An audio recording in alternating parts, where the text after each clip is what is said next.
Prairie Flower Casino, minutes north of downtown Omaha. Must be 21. Please bet responsibly. Roberts is the reason. Because you want green grass. Beautiful green grass with no weeds. Roberts is the reason. No more trying to figure out what fertilizer to use, how much, and when to put it down. Roberts is the reason. Roberts Nursery Lawn and Landscapes. Turning regular yards into beautiful yards since 1992. Roberts is the reason.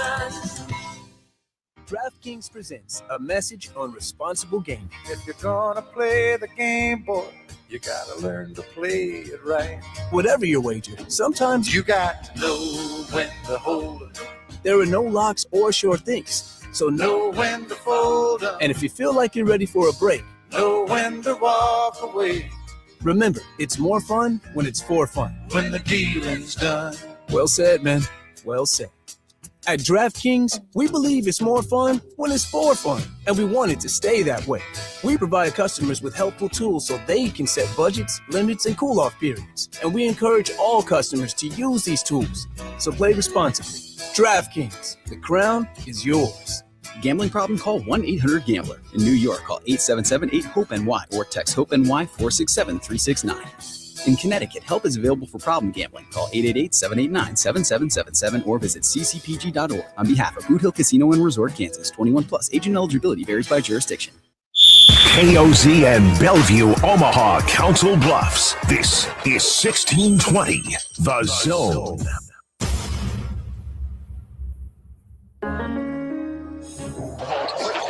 Crossover. Oh, killer crossover. Just crossover and just crossed him over. Danced to another victim to the crossovers. Crossed him up and sit it down. Time for the crossover, powered by Everlevel Concrete Repair in Omaha at everlevelconcrete.com. Matt, Josh, good morning. What's up? How are we? How you doing? I'm doing great.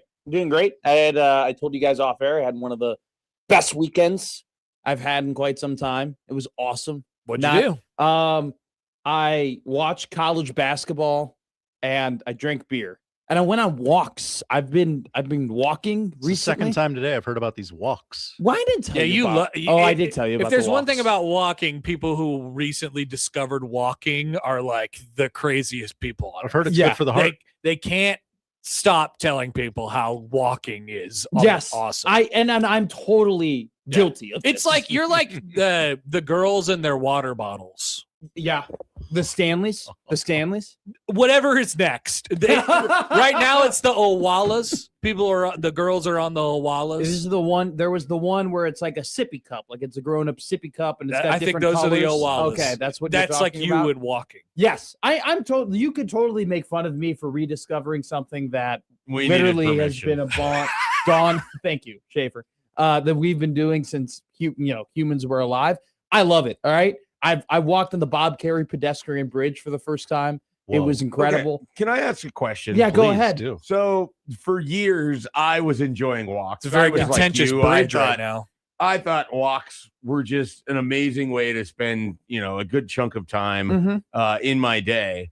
However, unfortunately, and I don't mean to make this a sad thing, when my dog passed, I have a tough time going for a walk if I'm not pushing my child in a stroller because I find it kind of odd being a single individual just strolling around a neighborhood. I don't know.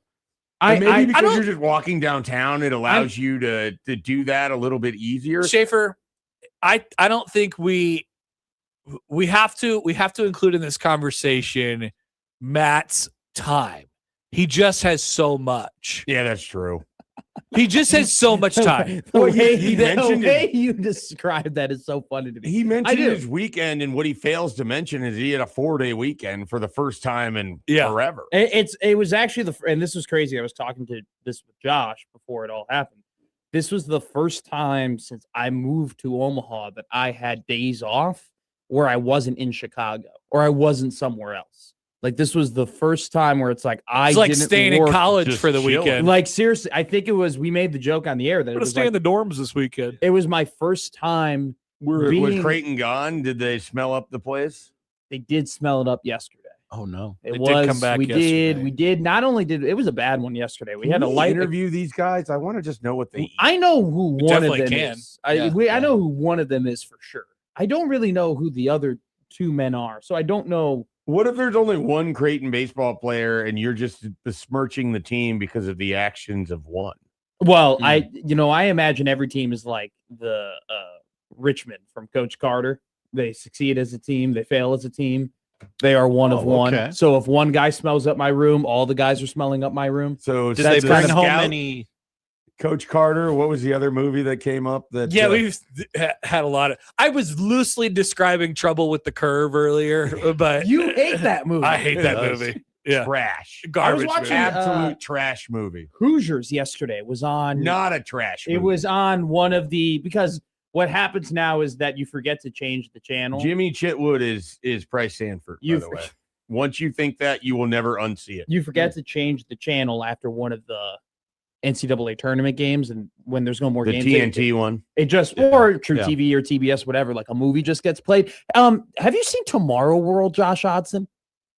Or the Tomorrow War with Chris Pratt? No, I haven't. It is like the TNT movie on right now. Anytime there aren't Okay. sports on TNT, it's this dystopian. It was Con Air for a long period. Yeah, of time. it's this like good dystopian times. What a Chris movie. Pratt movie where it's like also too. I feel like Chris Pratt's movies end up on like linear television a lot. Definitely is very popular. Yeah, but for He's whatever just in reason, franchises and popcorn flicks now. I've definitely seen a lot that movie where he's on the spaceship with Jennifer Lawrence for a long time. A Passengers. lot. yes, that Yeah. one, That movie is on all the time. that one also too is always on clips. It's with Simon, the guy who's Scotty in Star Trek. I'm giving her all she's got, Captain.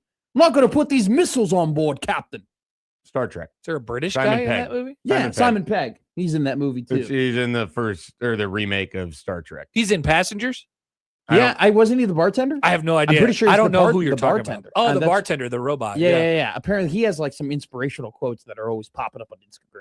He does. Yeah, You That's should like a watch the movie. It's pretty good. I've seen. This is a Spark Noted movie for Matt. You got to watch We it assume all of them are. in real life. Okay, probably not all of them, but a decent amount of them. I finished The Godfather. It changed my life. Whoa. I mean, what a movie! That's one of the things you did this weekend? Yeah, I finished it. What did you think of the entire scene playing out during the baptism? Oh my god! Yeah, that was what I was telling you. You were going to Oh get my to. god! It's It's incredible. I've never A like Catholic baptism. I'd say it's a work of art, but it's a literal work of art. halfway through. I'm here. watching it, and Michael, do you repent, Satan? Right? And I'm like, this is art.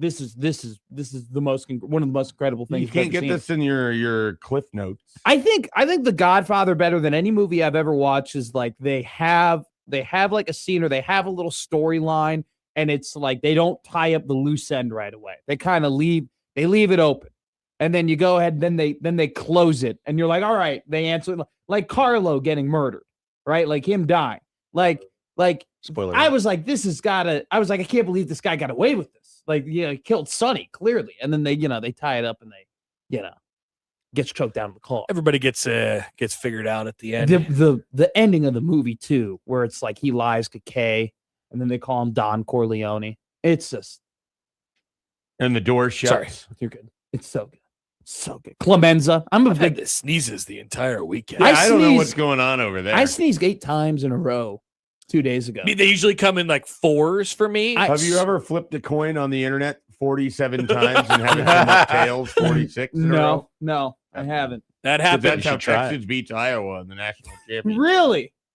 That's insane.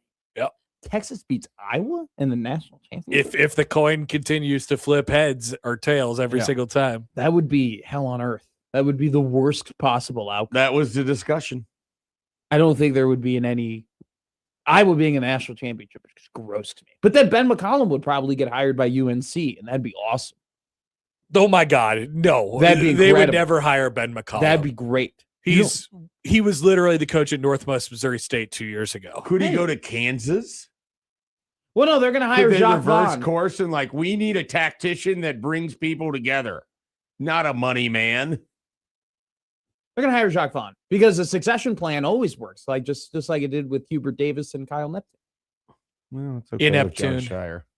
Neptune. Kyle Ineptitude was my favorite one out of it. Neptune, and then Ineptute is also whichever one you want to do. That's you. That's Connor Happer being funny. That's the just way that me I like loving how the you Big say, East. I like how you say toot. Yeah, Ineptute. Yeah, that's a half. I had a buddy who's a Mr. Villanova Toot. grad, and he would call him Ineptute, and that's what I called him too. You called him Mr. Toot? I call him Kyle Ineptune because he was inept.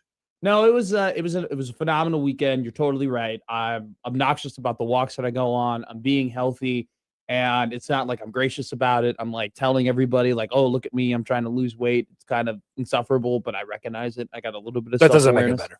better. I started listening to the '90s, a book by I didn't Chuck get these Klosterman. texts. Whoa, Are you further than Connor? You probably are. I listened to the first hour of it. I gotta catch up. We talked about apathy, a lot of apathy. I will say, I have no idea what happened in the first 30 pages that I read. I am gotta reread It it. was like almost 3 years ago. I am not afraid to admit that I had to look up not a lot, but a concerning amount of words to know their definitions. Oh, like 90s things? No, like just Zeitgeist. His zeitgeist was one. Oh, close. Ambivalence. Like I had to I was like, You should know that one. I know there was some that I should have known. I should have You known. just turn to me and you're like, this word. It's like, No. This is why I'm shaming myself here by telling you there were words that I definitely should have known. Context clues, Matt. It's a book. Is this going to ruin our Thursday game? Oh, he might start to find out about women Yeah. in the 90s. he's I definitely going to be Googling them too. So I will be. I mean, Chuck's great, and I'm listening to him. He's I'm narrating. surprised this is the one you went with. I think I'm just kind of sick and tired of being clueless when it comes to pop culture, and I think this is a 90s. But you already did both Alicia Silverstone, whose name he couldn't pronounce. Yeah, you kept saying And- Alicia, and it Yeah, triggered I know. me in the car. Daisy Dash as well. Connor. Yeah. So, Connor, okay. that's the point of the segment. Okay, If we so throw that's Brittany a great. Murphy at him. Listen, I saw this guy on TikTok, and he plays MLB The Show, and he purposefully incorrectly pronounces everyone's name. So he's talking about he's like Shohei Ohtani, but he says Shoho Ohtani, Mhm. and people will comment in. Why is this guy saying Shohei Ohtani? Does he really not know how to say Shohei Ohtani? Good And bit. it'll just be a conversation in there, and it will generate more and more and more views. It's bait. It's bait. Now, is that what you're saying you're doing with Alicia Silverstone? No. I'm an idiot, and I come by it honestly. This is just one of those things where I truthfully, You just said it was a You bit, want to though. clip that? Yeah.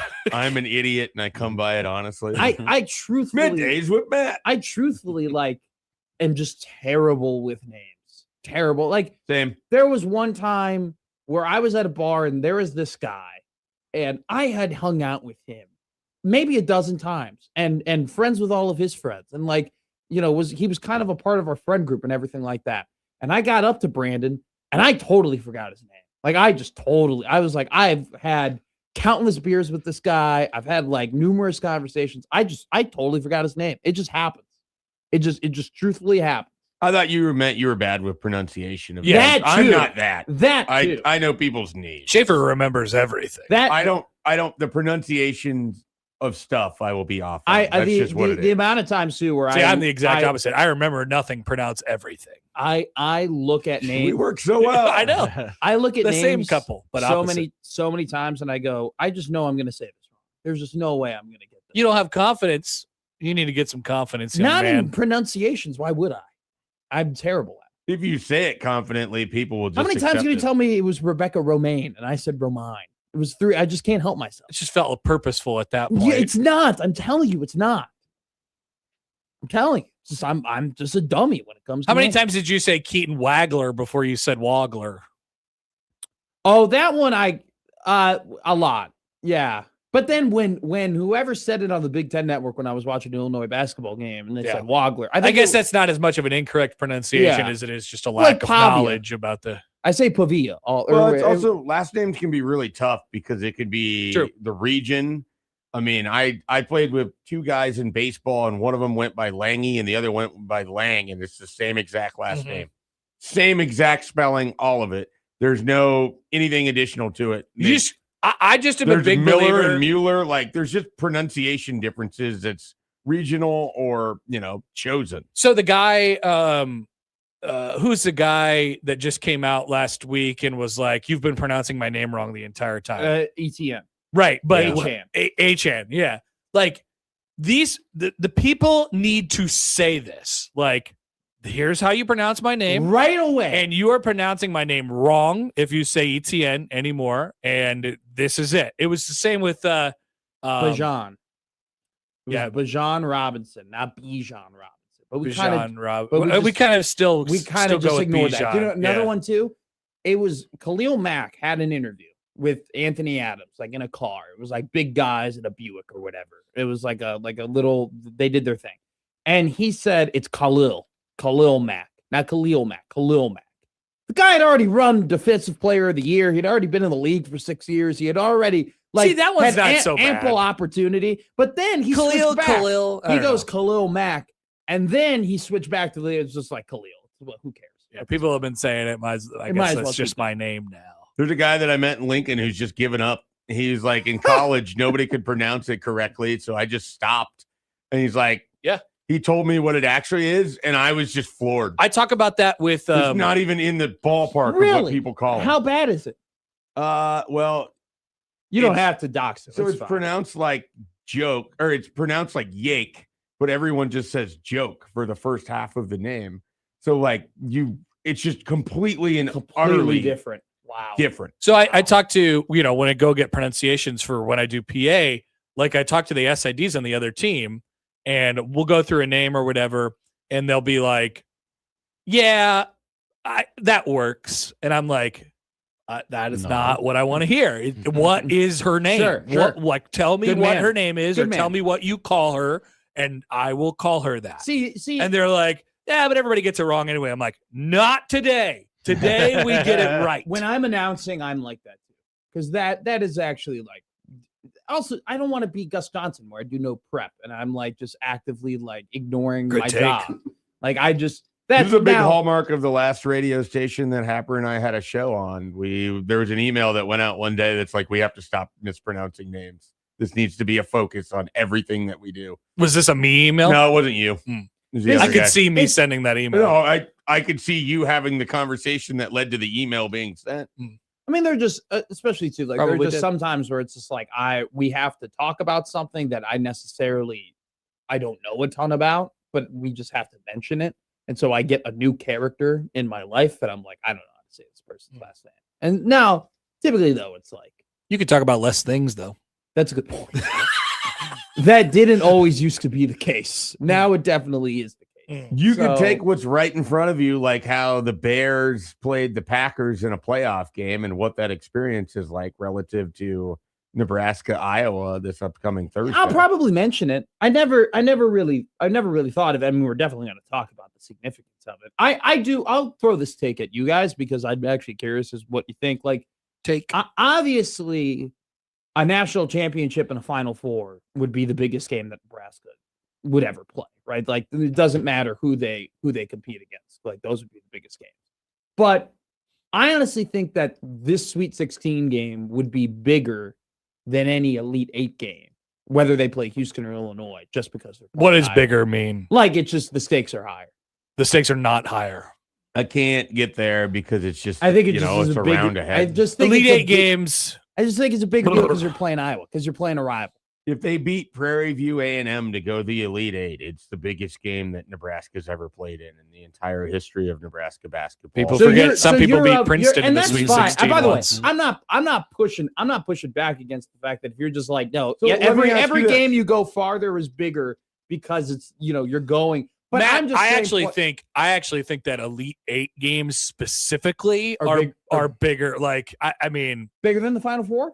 Probably not in the grand scheme of things, but they feel like it. It's one of those things where it feels like the NFC or AFC championship game where it's the last game at the real arenas. Sure. And like, there's not this whole fanfare thing. Like, it feels like college basketball still. And it's literally like everybody keeps track of everything by Final Four appearances. You go to the Final Four. For Elite 8.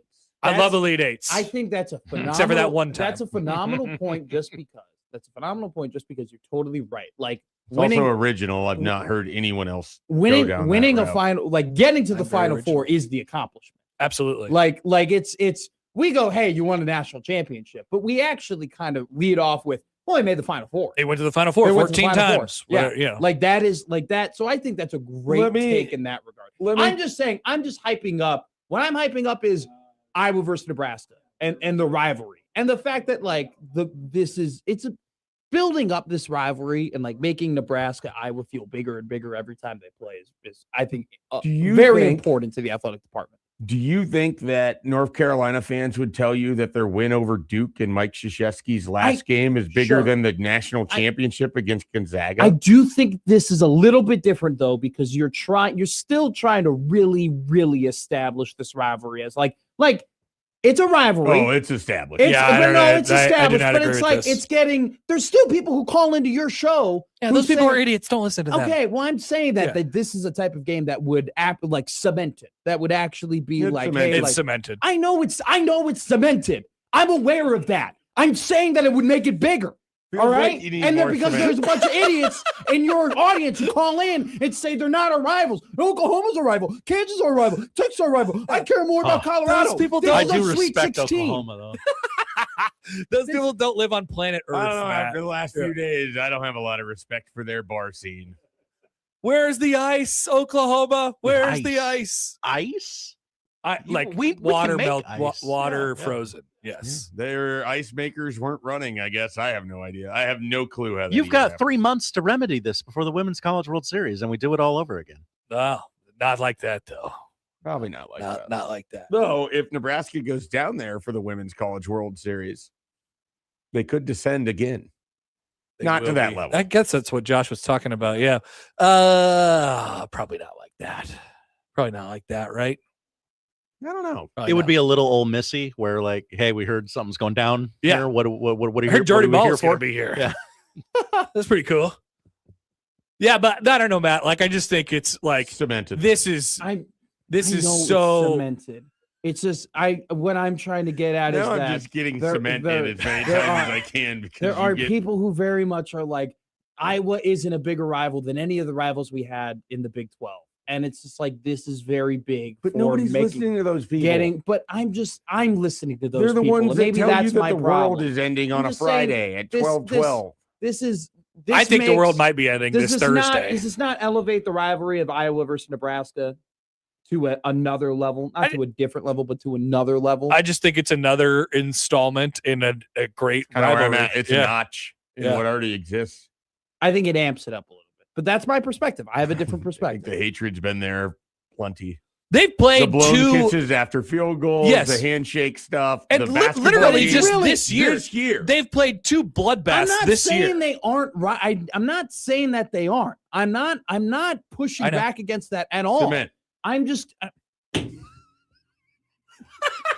I hate this. I can't talk to you two. I can't. We're I not can't- even I can't saying have- I anything. can't have an original take with you guys. No, I can't. we're I listening. can't. We just That's not an disagree. original take. I can't. What? That this game, the Sweet 16, is bigger than Elite 8 game because of the rivalry between the two teams? Well, that's an original take, and we won't have to go into that specific aspect of it. But That's how I see it. I didn't know you the hate idea cement of that much. Iowa still needs to be cemented as a rival. I That's- did. I'm saying I'm not saying that. I never said that. I'm aware that they're rivals, Mike. All Let's right. cement. But it's just we have these dumbasses who call into your shows who say, "Oh, the Big 12 rivals, we care way more about them still." There's still people when I was hosting the morning show, when we were talking about Colorado and everything like that, they were still saying they thought Colorado was a bigger rival than Iowa. And I think this is big and like amplifying that. Those people have mothballs on their brain. They're like dust. They need to be dusted off from 2007. Like, wait a minute, we're not in the Big 12 anymore. They play who? I'm sort of imagining the jackets that they're wearing from like They're 1995. so some smelly. Apex gear. They're so smelly. It's like they just jumped in the canal.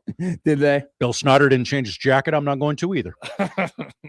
Every time, like I feel like every college group chat with a bunch of dudes has a picture or video of one of the guys jumping into some sort of public water area. You know, People like to jump into the water. jumping canals, jumping in fountains, jumping This might in. be why your 30s are better than your 20s in some ways, because nobody feels any pressure to jump into a canal. Houston, you could go to Galveston, jump in that dirty ass water, and then be like canal diving, like it was last week. If you need How you long have it'll the take ocean. to drive out of downtown Houston to go to Galveston? Probably a couple hours, right?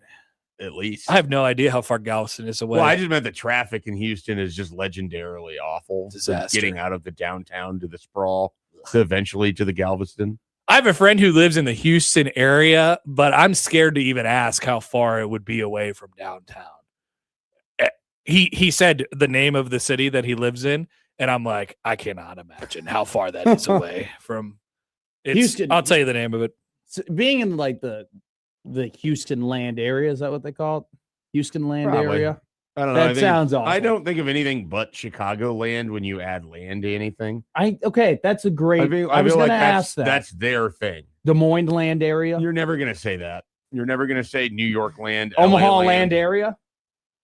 Hollywood land. It's Omaha metropolitan area, Omaha There we go. Metro. Good one. Or the Metro. That's Everybody goes by their own little thing. I don't know what the it big is. O. I don't think it's the Houston land.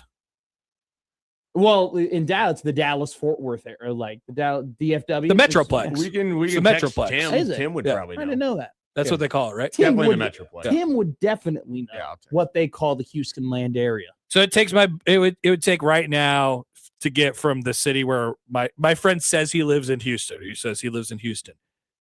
47 minutes to get to the Toyota Center. There's no Whoa. traffic. It's 10:17. My God. It's just it's Houston. So he lives in Waverly. He's I don't know, way further than Waverly, but like minutes wise, maybe. That's what I'm going. I'm going with like the equivalent of Waverly to CHI. He basically lives. It's like Waverly to CHI. Yes, I wouldn't know, but I just assume that Houston is the type of place that there's always traffic. There's not a moment where there isn't traffic. Like for all of its flaws, Chicago does have pockets in the day where you can get to downtown pretty quickly. There's not always traffic going on the Dan Ryan, like going on the Kennedy. Like there's just not. Like if you're going downtown at 11 a.m., you're gonna get there pretty quickly. Do Chicagoans say Chicagoland?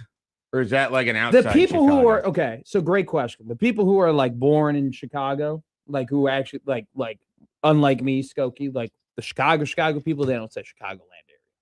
They just be like, "You're not from Chicago." They just talk about whatever The city. only they're from in people Chicago. who the only not people who Chicago. say Chicagoland area are the ones who actually aren't from there. And advertisers. And weather people. Yes. Well, advertisers. Great point, Josh. Well, All the marketing weather is people? Chicagoland area. 18 Chicagoland locations. You know what? The weather people not Benny's really. Beverage Depot. You can't find that Benny's. I listen to Cubs broadcast. It's probably not worth drinking. Yeah. God, I love Benny's. I got a Benny's card and everything. Keep it at home. By the way, I just got a tweet. When my mom goes to Benny's, she takes my card. She goes, we get points. They got a great humidor. Just got a tweet words from Fremont Fred. Iowa is a rival? ? Oh no. Please inform Fremont Fred about the status of the Iowa rivalry, Matt. I'm just Tell him about the cement. I'm just saying. You know what? Mr. Cement. You are Mr. Cement right now. I am. You're right. I'm fighting idiots. All right. I'm fighting idiots. That's who I'm everybody fighting. thinks it's a rival. This is a huge game. I This didn't is the big. say it wasn't a rival. Here's the question: is this the I biggest? said No, the I know you're fact not. that it I know you're is not. I'm not makes it a bigger misunderstanding game. you. I'm not misunderstanding you. I understand.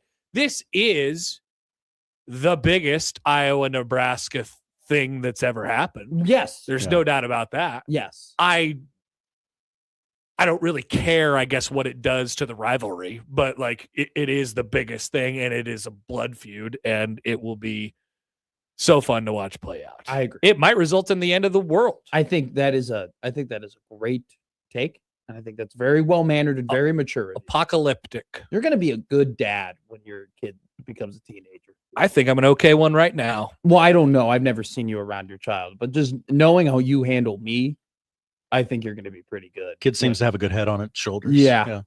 Like there are moments where I turn into a teen, and I think you do a very good job. You've yelled at me before. People tell me that I'm a calming presence. He's going to be probably one of the best baseball dads I've seen. Schaefer is going to be the guy behind. I'm now considering whether Happer is a calming presence. Ooh.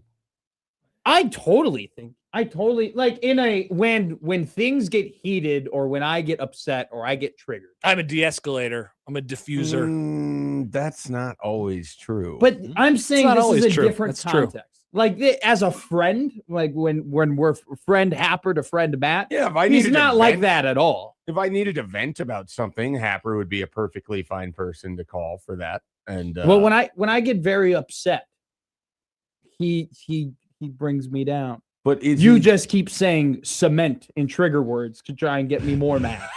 That's what you do. When I get angry, you caught on to that, huh? Happer, I mean, yeah. Thanks, Josh. He absolutely does the same thing. But he we lets take it, turns on which one of us you is doing never, it at but any given you time. never ever go. All right, let's get out of this. Okay, he does. I have no reason to ever want out of this. You're just continuing to yell. I like it. I just want you to stop yelling at me. You were trying to act as if I was saying that Iowa isn't a rivalry. I'm not acting. I never said that. De-escalator. In this Cement. specific situation, we do a little good cop, bad cop with you We sometimes. definitely I don't know if you've noticed. Sometimes I think it's the whole bit of the crossover is good cop, bad cop, Matt. I don't think I could Except I'm have. not sure that you think I've ever been the good cop. I don't which think is you ever unfair have. to me. I don't think you ever have. You literally established the Mississippi Many River times Bears. I have been a good cop. Schaefer finds one word. He does this. He did this with the Hammond, Indiana, the Gary Bears, the Mississippi River Bears. All right. He does this where he finds one word that he knows gets me mad. And he just says it the entire time. Man, just because you don't like the word cement today is not anyone else's problem. Never established that I didn't like the word cement. You guys just love putting words in my mouth, and then I have to spit Are you out more of a words. concrete guy? Ever level. But I was going to say, I've been watching Concrete TikTok, and I'm a fan of it. Oh, yeah? Whoa. Like the people like laying out driveways and laying out sidewalks. Is it just one like, is it like a satisfying thing? You've been thinking about getting an epoxy garage floor? Dude, like these guys, there's 4 dudes, and they laid out one of the best cements with rebar. I'm thinking about doing that epoxy garage floor. I don't know. It kind of looks nice. I have no need for it. I can't afford it, but I want it. I know. It looks great. I have one. It's fantastic. Oh, really? Actually, today on the list of things I plan to do is to spray off the grime and whatever from the winter onto the drive. It is. I'm so excited to do this today. I got caught. You got it. We got to talk. We got to talk. I got caught. I got a guy for Okay, you. good. I got caught in Concrete Talk for like 40 minutes It about a happens. week ago. It And it was happens. just dudes laying down the creek, and they were just smoothing it out and, establishing it and then like them mixing it. There's also like concrete. There's Concrete Talk where it's failed concrete talk where it's like they didn't bring enough concrete or they didn't mix it enough. Or it's too wet or whatever, and then it like the whole project's ruined. Yeah. Oh, it's great. What you're describing is something that is true across many things. You like hearing about people's process. I do. I learned this about myself with comedians and cars getting coffee. I loved hearing about comedians and their process of how they create material, how they time things out, all of it. Have you seen And then Jerry I realized- Seinfeld's Comedian? What's up? Have you seen Jerry Seinfeld's Comedian? In Cars? Show? Yeah. Getting coffee. It was like a 90-minute movie about I it. watched Yeah. it. Okay.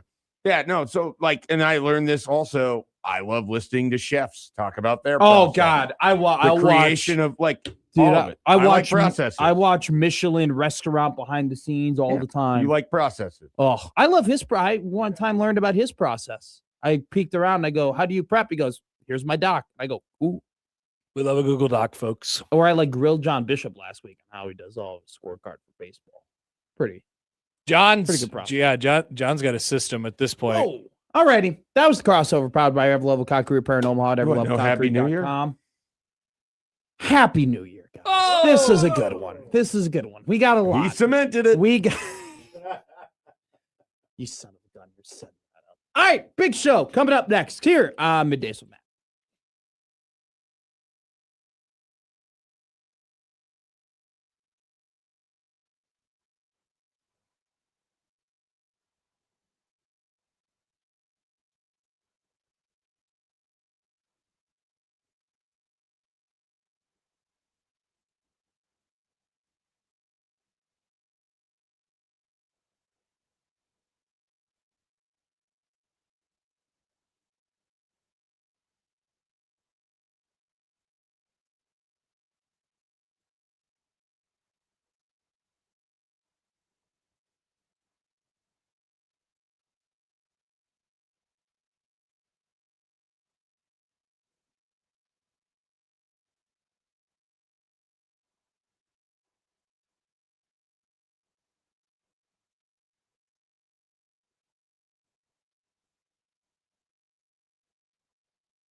I need your help.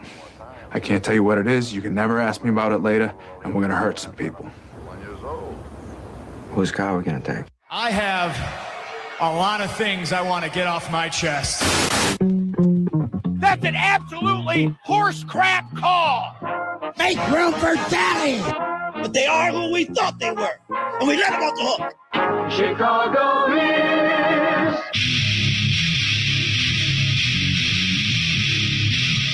This is Middays with Matt on 1620 The Zone.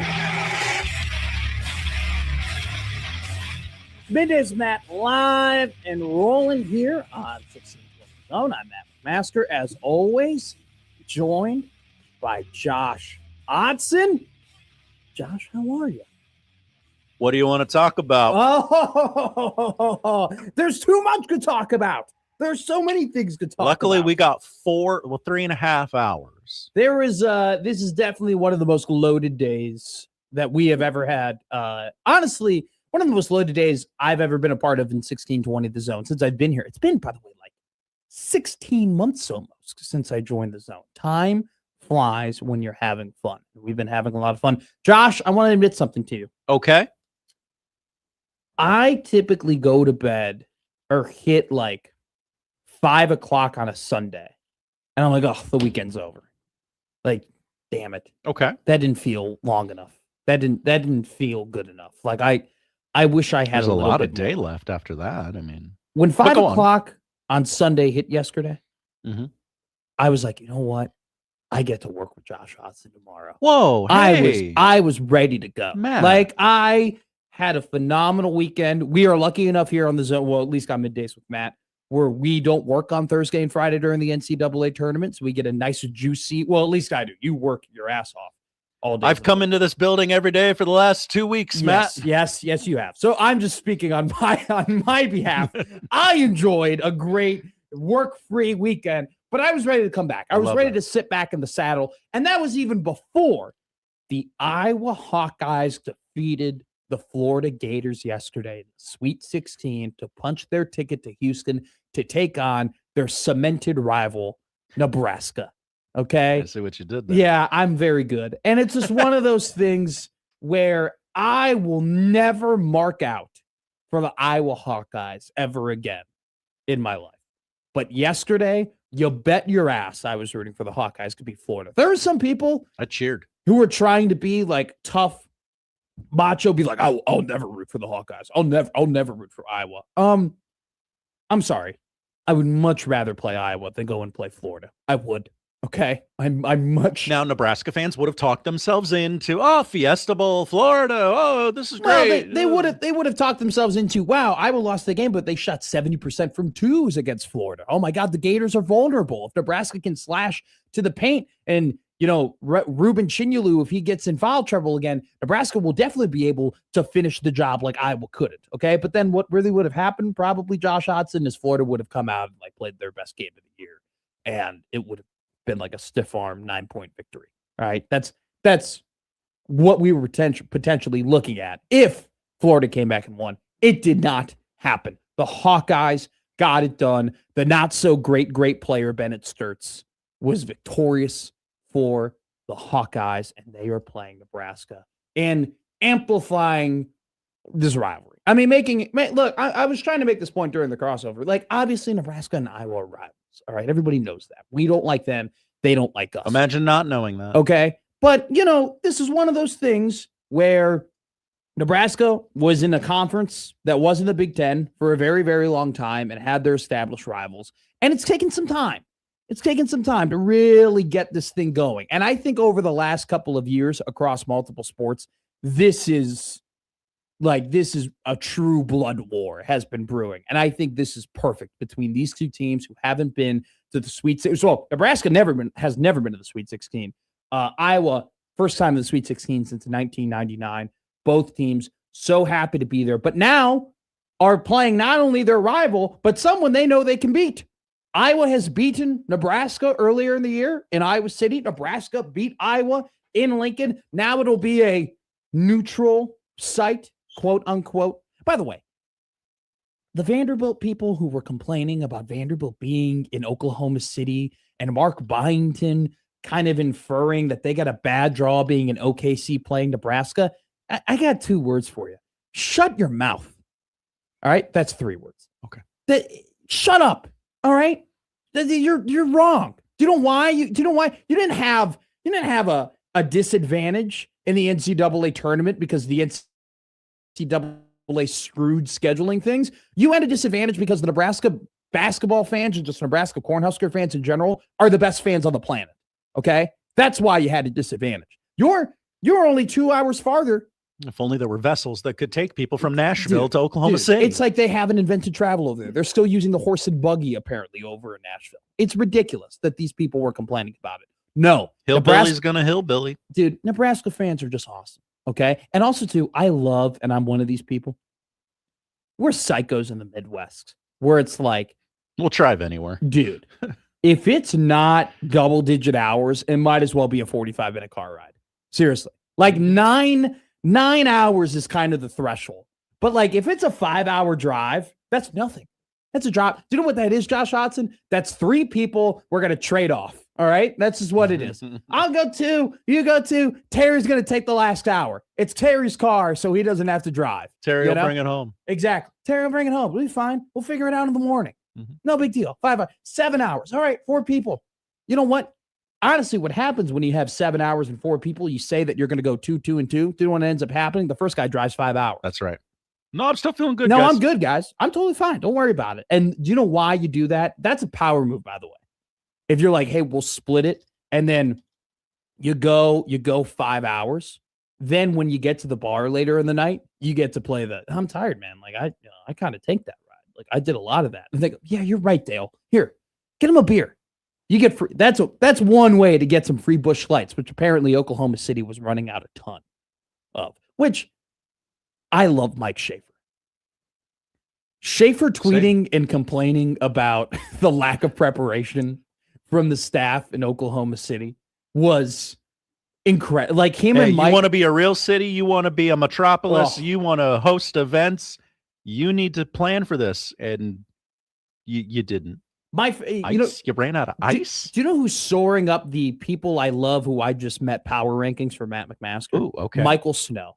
And Michael Snow's a stud. He's going to fill in this week on Happer and Schaefer when Mike is on the road because he'll be in Houston. Them just exchanging complaints about how ill-prepared Oklahoma City was for the invasion of Nebraska Cornhusker fans was awesome. It was great. And I don't have FOMO. I actually have phobia. I have fear of being included. Okay. Like there are plenty of events in my life where I'm like, I could scan without an invitation to that. You know, I don't need to be, sometimes when just too many cooks in the kitchen, I don't need to be a part of plans. I had major FOMO watching what was going on in Oklahoma City from Omaha. I really did. Those people were partying. They're having a great time. The excerpts and anecdotes from people talking about how incredible their time was in Oklahoma City. And then, dude, like, your fan base is making a big impact when you start getting texts from friends you haven't talked to in a while about how cool the atmosphere is. Like there are kids who I'm very good friends with who have no rooting interest. They went to Auburn. They went to Central Michigan. They went to Missouri. They went to schools where, it's not Vanderbilt, it's not Nebraska. And the fact that you're getting text messages being like, hey, your fan base is insane, dude. This is incredible. Shout out to the Husker fans, man. And shout out to the Nebraska Cornhuskers. I've seen Nebraska across so many sports lose that game that they won against Vandy. Like, I'm not just talking basketball. We've seen it in softball. We've seen it in baseball. We've seen it in football. We've seen that game where Nebraska gets off to a hot start. It's a really big game. They're playing a high-quality team. All right, they're going to pull it off. And then you start to see the momentum just slip little by little, incremental, just a tad. The game is kind of falling into the other team's hands, just a little bit, and all of a sudden, bang, right? It just happened. It just happened across sports. That happened. They were down 5 points with 5 minutes to go. And it was 67-62. And you're like, damn, man, like we're going to lose this game. Like we're going to be complaining about these referees for years. We're going to be talking about how they were mugging Price off the ball. We're going to be talking about how, Vanderbilt was getting these ticky-tack, cheap calls. And, we're going to talk about a lot of forearm shivers in that game. We were going to be talking about all the wrong things for way too much time, and about how, it was great that they won that one game against Troy, but at the same time, man, it would have been great to get that win against Vanderbilt. But then coaching came through. Fred Hoiberg and Nate Lenzer, you son of guns. that zone, man, that 1-3-1 zone, talking about pulling stuff out of your what. I mean, out of nowhere. And it stopped them. It worked. Like, I was like, oh, okay. That actually worked. Okay, kind of weird, kind of desperate's not the right word, but like, okay, you're trying things. Okay. Yeah. And then it worked. I was like, oh, okay. Vanderbilt scored 5 points for the last 5 minutes of the game. They went 2 of 8 from the field after that zone was implemented. Good stat, Matt. It was remarkable. And it's just one of those things. We're going to talk about it. M equals M, everybody. Money equals momentum, and momentum equals money. And Fred Hoiberg and Nebraska basketball have established momentum. And do you know what that means? That money's coming, baby. That money's coming, baby. Do you know who also established momentum and got a lot of money? His name is Curt Cignetti. All right. I'm telling you, you establish momentum, you get some money, or you get some money and then you start creating momentum, just like Texas Tech did. We're going to have that conversation because those things are happening in Nebraska basketball right now in Lincoln. We'll also talk about the great weekend we had of basketball. Cinderella might be dead. Let's just call a spade a spade. All right.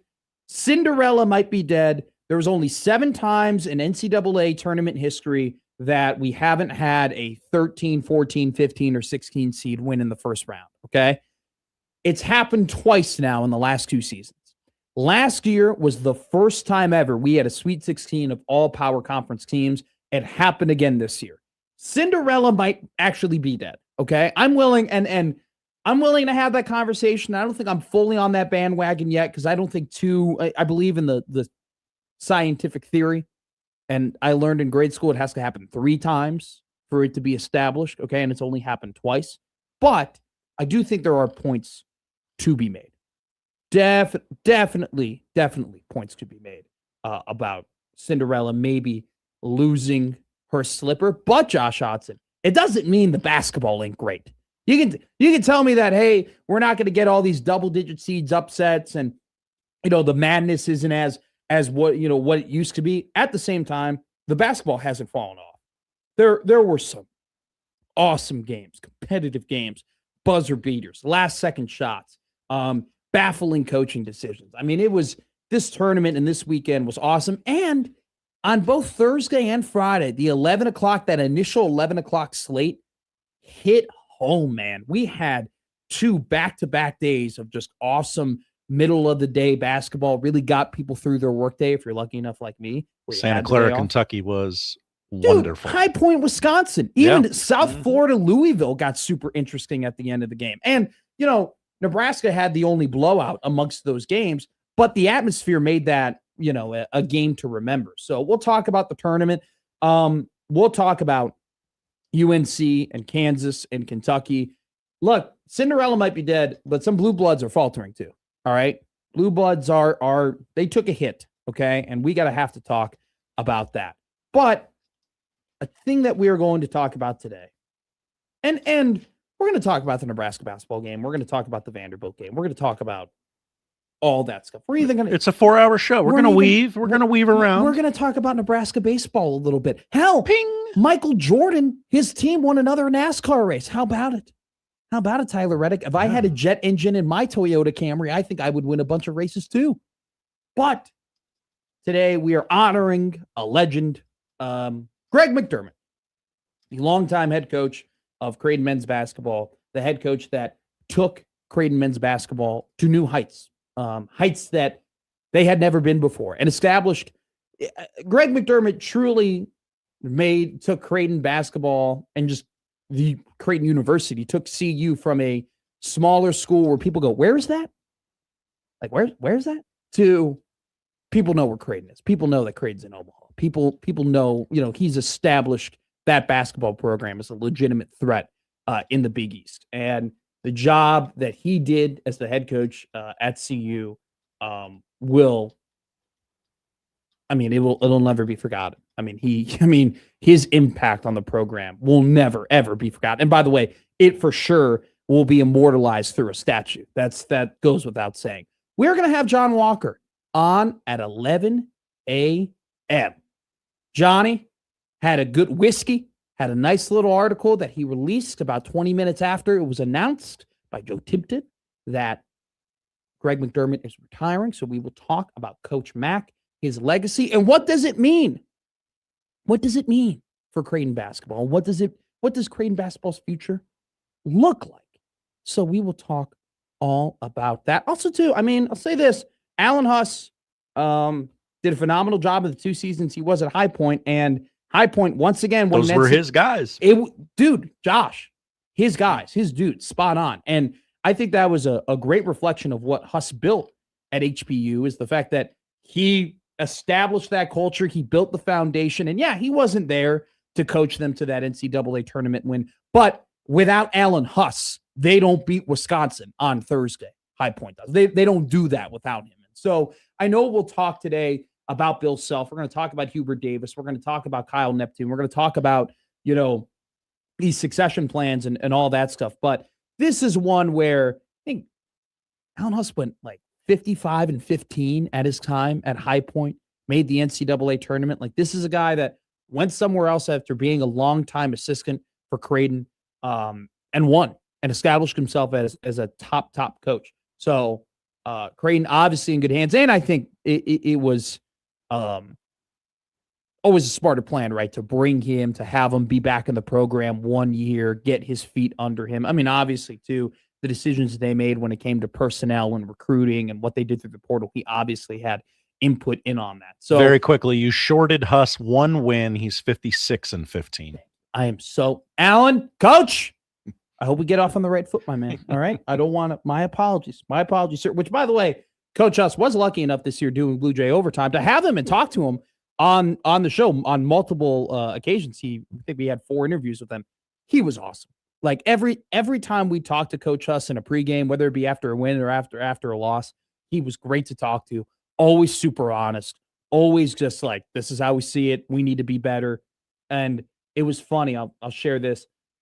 They were coming. It was earlier in the year, and they were coming off of a loss. And I said, "Hey, Coach Huss, you're on the show tonight. Looking forward to talking to you." And he goes, "Yeah, looking forward. Hopefully, we talk after a win this time. And so hopefully, I don't have to come on your show after a loss." So, Coach Huss, unfortunately, won't be on Blue Jay overtime anymore because we only do that with assistants. But fortunately, will be the head coach of Creighton men's basketball. Coming up next, talk to Whiskey Walker from the Omaha World Herald here on Middays with Matt.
Now, back to Middays with Matt on 1620 The Zone. Hey, all the show we have for you today.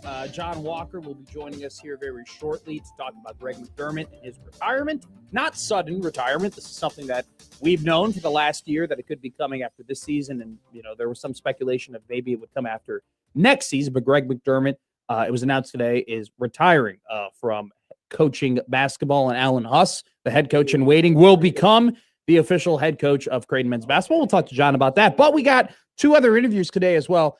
Tate Frazier from The Ringer and the ACC Network will be joining us. The first producer of the former producer of the Bill Simmons podcast. Tate, one of the best when it comes to college basketball, will be joining us at 11:30 to talk about all of the madness, or maybe the lack thereof, that happened over the weekend. And then at 12:20, moved up from his regular 1:20 spot, we'll have Robin Washut of On 3 and Husker Online to talk about the incredible weekend, the most astounding weekend Robin has ever covered, is what he said in his latest articles. But before we get to Tate and before we get to Robin and all of the crazy crap that happened over the weekend, we talked to our friend 2 days early than usual. Blessed as always to have him on from the Omaha World Herald. It's Mr. John Whiskey Walker. J-Dub, how are you? Hello. I'm very busy today. Really? I don't know. Really? Did something happen? Well, I'm going to tell you. I read you like a book, okay? Because you see things on Twitter, you see things on the message boards, you talk to people. There's rumblings about maybe this was going to happen today. And I reached out to you yesterday, and you went AWOL, okay? And I know that when John Walker goes AWOL, that's kind of your signal, your bat signal, if you will, of crap is going to hit the fan. So you not saying anything to me said everything to me that this was probably going to occur today. You had your article up and ready to go pretty immediately. John, just lay it out for me. I mean, what does this mean for Creighton? What does this mean for the program moving forward? Okay, so the funny thing is, I'll say before I lay out what it means for Creighton, when you first texted me yesterday, I was preparing the stuff that I may or may not have needed today. Sure. And then when you called me last night, I was at the movies, actually. So I did call him. That did happen. The second one was unintentional. How was Project Hail Mary? It was good. It was fantastic. That was actually my second time seeing it. Whoa. To flex on everybody a little bit. Yeah, I'm an AMC A-list subs reward member. So do you stand up and wave when they honor you at the theater before the trailers? Do you stand up and wave to everybody? I don't. Okay. I don't. But I had an early screening on Monday, and then I went and rewatched it last night. Anyways. A monumentous day in Creighton history, Matt, because not only is it the end of the Greg McDermott era, but it's also the beginning of the Alan Huss era. So people are going to remember this day on the hilltop for a very, very, very long time. And yeah, it's huge. Like, this isn't unexpected by any means, right? We knew from the day that Greg McDermott handpicked Alan Huss to be his successor last April that McDermott's time with the programs that he took to new heights was limited. We knew that as soon as Alan Huss came back. We just didn't know how many years it would be. And that had remained until today.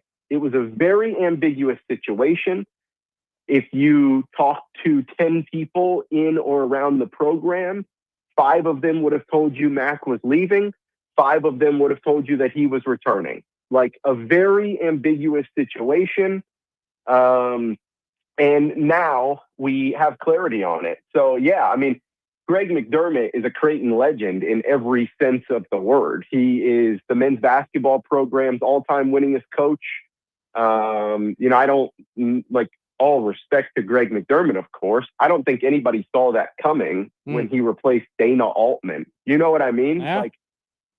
If you go back 16 years ago, people said, man, how do we replace Dana Altman? And now, 16 years later, people say, man, how do we replace Greg McDermott? I mean, we're talking about 365 wins, 10 NCAA tournaments, would have been 11 if COVID hadn't happened, 2 regular season championships, 2 conference tournament titles, 2 Sweet 16s, the first Elite 8 in program history. They were a whistle away from making their first Final Four. And part of that, as we know, is because of Greg McDermott's ability to raise a really good son in McDermott, right?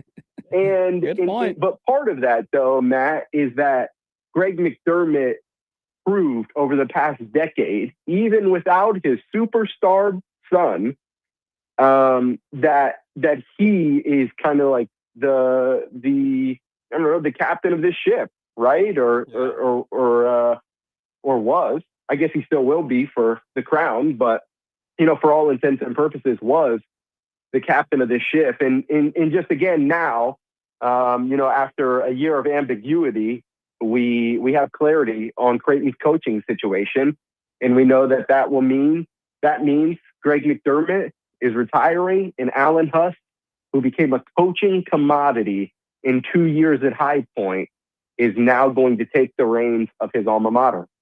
Yeah, it's kind of funny, John. You allude to it. You can kind of break up Coach Mac's tenure in kind of like 3 different phases. Phase 1 being the time with Doug. Phase 2 kind of being those about like 6 years where they made the tournament a couple times, but they weren't, consistently make it year in, year out. And then kind of that third phase where you get what you would consider the golden age of Creighton men's basketball with guys like Kalkbrenner and Shireman and Ashworth and Kaluma and Alexander, and the list goes on and on and on of high impact players. And, I actually do think, looking at it, John, it's kind of, it just makes sense. You were kind of, they went to 3 Sweet 16s in 4 years. I don't think people realize how impressive that is. You know what I'm saying? Like that's a whole other level. And to like exit that and, call going to the NBA, and then now you kind of transition to it as, all right, we went through that phase. Now we're going to a new head coach. Like if there was kind of a time, in my opinion, to usher in a new era of Creighton men's basketball, I think this makes a ton of sense. You have the head coach in waiting, and now the official head coach with Alan Huss going to be taking over the reins for Greg McDermott. I think, and this is, and I kind of know the answer to it already, but I want to hear the words out of your mouth. You look at some of the succession plans that have happened recently across college basketball. Kyle Neptune. You look at Hubert Davis. You look at, just those guys taking over programs and being selected, handpicked, to be kept in the family, if you will, and take over those very successful programs after their lead man leaves, and them not having success. Neptune never made the NCAA tournament, and at this point, it's being reported it's more than likely Davis will no longer be the head coach at North Carolina. In as many words as you want, why is this succession plan different from Greg McDermott to Alan Huss as the ones that I mentioned that failed? Well, you don't have to go through all the hubbub, right? We now don't have to sit here in the immediate aftermath of Greg McDermott's retirement and say, who's it going to be? Who's it going to be? Could it be this guy? Here are 5 candidates it could be. No, like all of that ceases to exist. All of that ceased to exist the day that he handpicked Alan Huss as his successor. And I think that is probably where this is different than most coaching transitions, Matt, is yes, of course, it's different on the surface because of the coach in waiting situation. Excuse me. Yeah, but where it's so different is Greg McDermott got to say, this is the guy. This is the guy I want. Not every coach gets that luxury. You know what I mean? Yeah. Like you have to earn that luxury. And through over his first 15 years, because obviously Huss didn't come back, whatever. Over his first 15 years, like Greg McDermott proved that he earned the right to pick his successor. And he did that. And Mac was very open about it last year that he wanted it to be either Darian DeVries who got like the job of last off season, right? Like if you can get Indiana, you go get Indiana. Yeah. And so it wasn't going to be D-Rock. And so it's Alan Huss. It was one of those two guys, Max said, and it wasn't going to be D-Rock. And so now, as we know, it's Alan Huss. So that's kind of what's different about it. One, the coach and waiting situation, sure. But two, just the fact that Greg McDermott got to pick his successor, a guy who does some things very similarly. Don't fret, Creighton fans. Alan Huss does some things very differently as well. Yeah. But more so, Matt, the important thing is that Greg McDermott, when he stepped away, which is now, wanted to ensure that Creighton was left in good hands with someone that he knew would carry the program forward, maybe to heights that McDermott didn't even, right? Like this program's still chasing its first Final Four. They're still looking for their first Big East tournament title.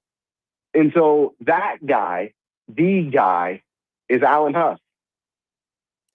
John, and we're not going to waste too much of your time here because you're a very busy guy. And we have you out on Wednesday, so we don't want to waste all of the bullets. But I do want to ask you this. And the nice thing about this for you from this perspective is that we've seen this coming, right? We knew that, all right, at some point, Alan Huss was going to be the head coach of Creighton men's basketball. So you've had time to prepare and you've had time to kind of scout out the program and kind of maybe get a lay of the land of what Alan Huss is as a coach and what he will be as a head coach. I think this question comes from me out of curiosity, but also, I mean, it is of utmost importance from a Creighton fan's perspective.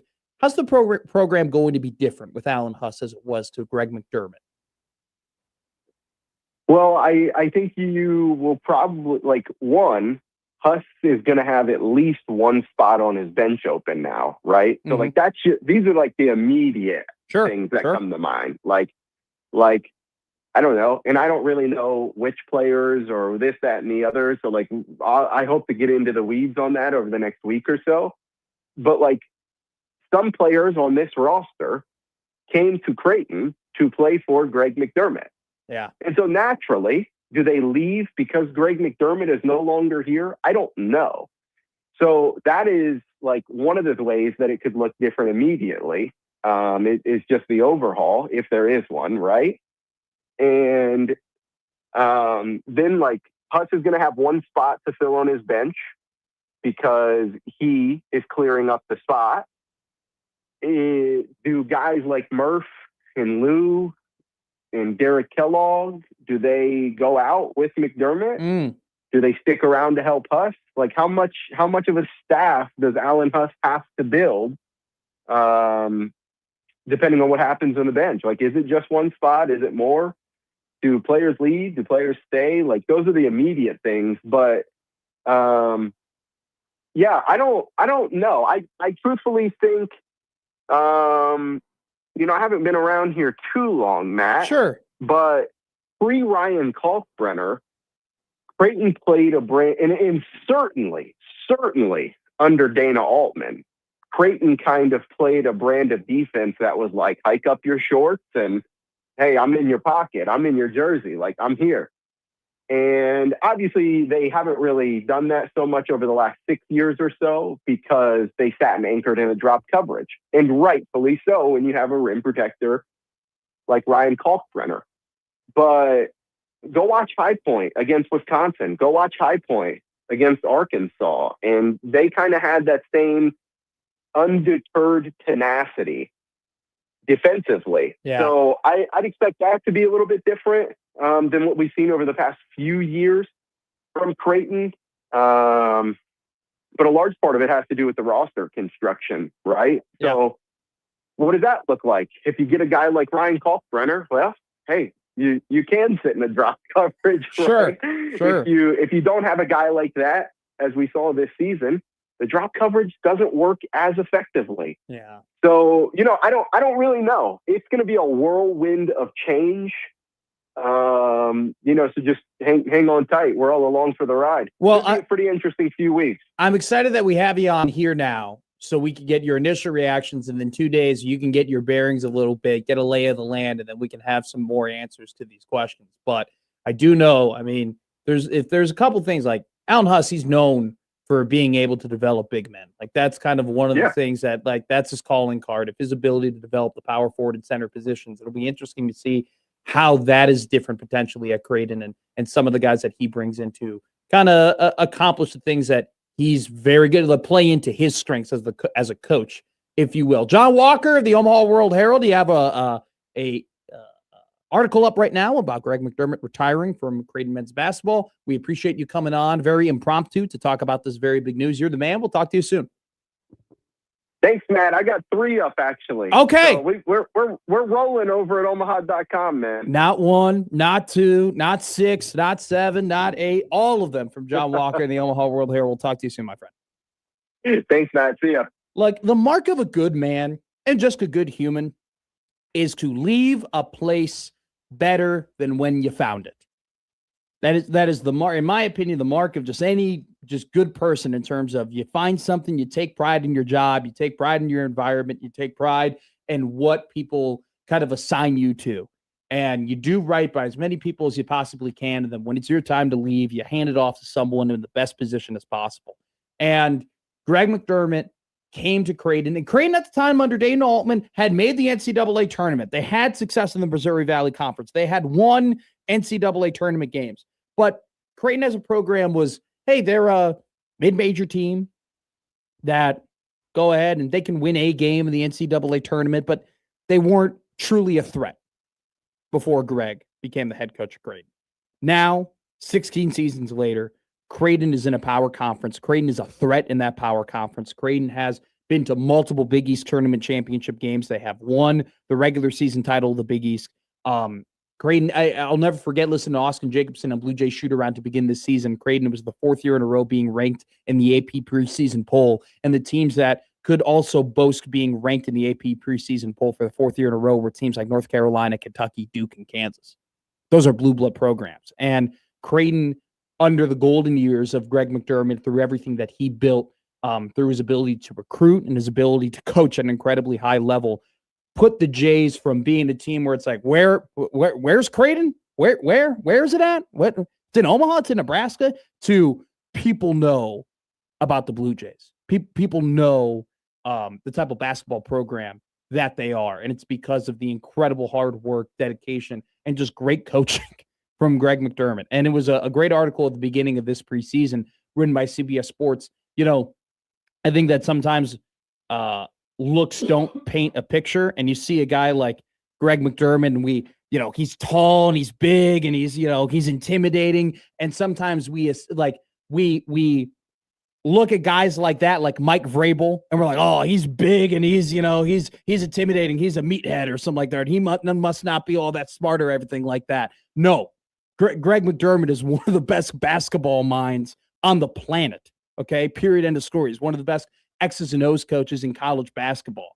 And so not only was he just a guy who could develop relationships with people and recruit at a high level, but he also was just a genius from a basketball perspective and a system perspective. And so a legend of the sport, a legend of college basketball, a legend of Creighton men's basketball, retiring from Creighton, retiring from CU, and handing the reins off to his pick successor, who in his 2 seasons at High Point, Alan Huss, was a good coach, man, and built the foundation and really established the bones at High Point that allowed them to win an NCAA tournament game this season. So congratulations to Coach Mack on everything that he's accomplished, and congratulations to Alan Huss on becoming the next head coach of Creighton men's basketball. Coming up next, we're going to talk about some more coaches across college basketball and succession plans that hopefully for Creighton don't end up the way that some of these did. We talk about all that and more coming up on Middays with Matt.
Now back to Middays with Matt on 1620 The Zone.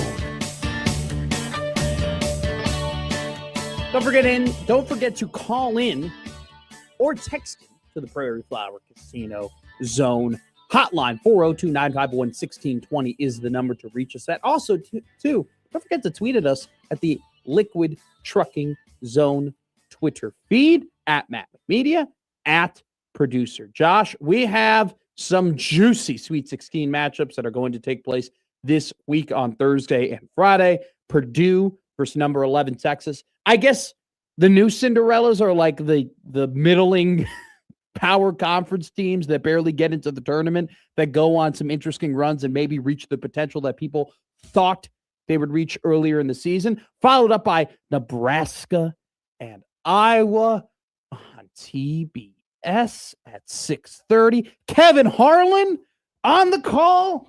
Stan Van Gundy on the call. Robbie Hummel on the call. Lauren Shahadi.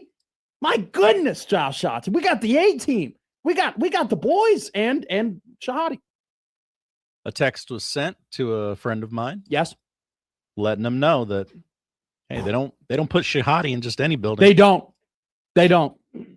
That's called big guns right there. Yep. That's big time. All right. Pew. Listen, I can't wait for Stan Van Gundy to talk about Price Sanford. And you're telling me this guy's not an NBA guy? Come on, he's an NBA guy. Look at him shoot that.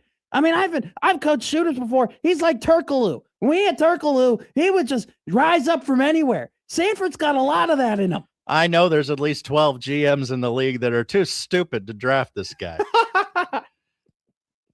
God, you know what? I love SVG. Not Shane Van Ginsbergen, Stan Van Gundy. Oh, okay. Thank you for clarifying. I would love Jeff Van Gundy to call a Nebraska basketball game. Look how they're playing defense. They don't even play this good defense in the NBA. I mean, this is incredible. Fred Hoiberg's a tough player. He was a tough player in the NBA. God, I love it. Dude, the Van Gundys, I don't care. Some people have very strong opinions on them, and they think they're annoying. In my opinion, they are God's gift to basketball. I like them both. They're both perfectly smart, perfectly passionate, and perfectly annoying. Okay? Yeah, Jeff is annoying. Jeff annoyed me on multiple occasions. Mm-hmm. So does Stan. But you know what? They care about the game. They're willing to put players over, and they have good insight on the game. That is way better than a lot of the announcers that I was listening to, which, by the way, Raph still has it. God. Has not lost the fastball. Did you hear his Balkan call? I did. My God. Onions. And you got to remember, after the game, he's closing down bars each and every night. He's so good. Kenneth goes, is this Jay Leno as Van Gundy? No, it was a little cheddar teeth. Look, I thought. Did you see this, guys? Look at my Athathalis. I'm a Athathalis, man. Huh? Cool Ranch. What is that? Just a chill farmer? That's my Jay Leno. Let's go to the Prairie Flower Casino Zone hotline, 429511620. Nathan from Ohio wants to talk about Nebraska men's basketball. So do we. We will get there eventually. We have Tate Frazier coming up at 11:30. But Nate, how are you, my friend? My cigar man, if you will. I appreciate that. Hopefully you've been getting them. And yes, nobody's been stealing them like has happened before. No one's stealing them. We're all good. How are you, my friend? I'm doing well. I just wanted to talk a little bit, I almost couldn't stand the honking for Creighton that you were doing, but the longtime legendary head coach of the team retired. We have to talk about it. I understand, but we do know, right? Like if Fred wins on Thursday, he matches the amount of Elite Eights that is true. It's true. That is a fact. We got 4 days to preview that. We do. We have a lot of time. Absolutely. But also, I'm a little. So I came into we won. I don't know how in the world that Vanderbilt shot didn't go in, considering Nebraska's history of absolute grown kicks. But it didn't go in, and we're going to the Sweet 16. And I'm thinking, we're playing with house money, right? And now we're playing Iowa. Yeah, great point. We're like it was going to be like, okay, we're playing Florida, but if we lose, at least don't get blown out. Like, okay, we're doing great. Like we made it to the Sweet 16. Good job. But now if we lose to Iowa and we have to deal with that for the next however many months. So spot on. So spot on. The entire dynamic of my Thursday. So spot on. That is well put, Nate. You got anything else from the game? Is that it? I'll give you all the time you need, Nathan. No, it was back and forth, and I've been enjoying it immensely, and it's about time that Nebraska actually makes it as far in my bracket as I put them. Fair enough. Good point. Good point. Good point. So I'm happy about that, but yeah. All right. Couldn't be more happy. We appreciate you, my man. Thank you for calling in as always. Nathan from Ohio, our guy. That's a great point. Dude, he's right. Because if you're playing Florida, you're like, hey, man, like we had got 2 more tournament wins than we ever had before. It was a fun run. First weekend was so fun. We're gonna call in. We're gonna get out of break because we got to talk to Tate Frazier. But I just want to say this. He's so spot on because it's like, you're right. You won 2 games, second weekend. It's Florida. They're the defending national champions. Everybody's going to lose to Florida. Todd Golden, he's one of the best up-and-coming coaches on the planet. This guy's incredible. Hey, you know what? From a matchup perspective, Ruben Chinyelu and Hawk are going to be really hard for this team to guard. It's just not perfect for Nebraska in terms of a matchup. Have you seen that 12-foot tall freak they got on there? Hey, it's crazy. Olivier Roux, right? He's 7'9". He's the only bench warmer everybody knows in the country. There's a reason, right? They won the national championship. Let's go to Houston. Let's party it up. That's a place. You know what? I wouldn't go to Houston unless Nebraska basketball was there. It's going to be great to visit that city. Now, oh, God help us if we lose to Iowa. God help me if we lose to Iowa. God help you if we lose to Iowa, because it's not just losing a game. And do you know why I kind of love that? Because that's called a rivalry. And rivalries make sports. Rivalries add to the emotion of sports. They add to the stakes. It's why we do this. It's why we root. We root for teams to win, but we also root to have feelings that maybe other things in our life can't give us that feeling about. We're always chasing feelings, right? And this feeling of excitement, anger, stress, and happiness all convoluting into one emotion is something that only sport can provide to you. And it's only something that can be given to you by Iowa versus Nebraska, Thursday, Van Gundy, Hummel, Harlan, Shahadi, all on the call. To talk to you more about it, we bring in one of the first employees ever of The Ringer, the former producer of the Bill Simmons podcast, the host of the Ringer Gambling Show, and a host on the ACC network, Tate Frazier, coming up next here on Middays with Matt.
Now back to Middays with Matt on 1620 The Soul.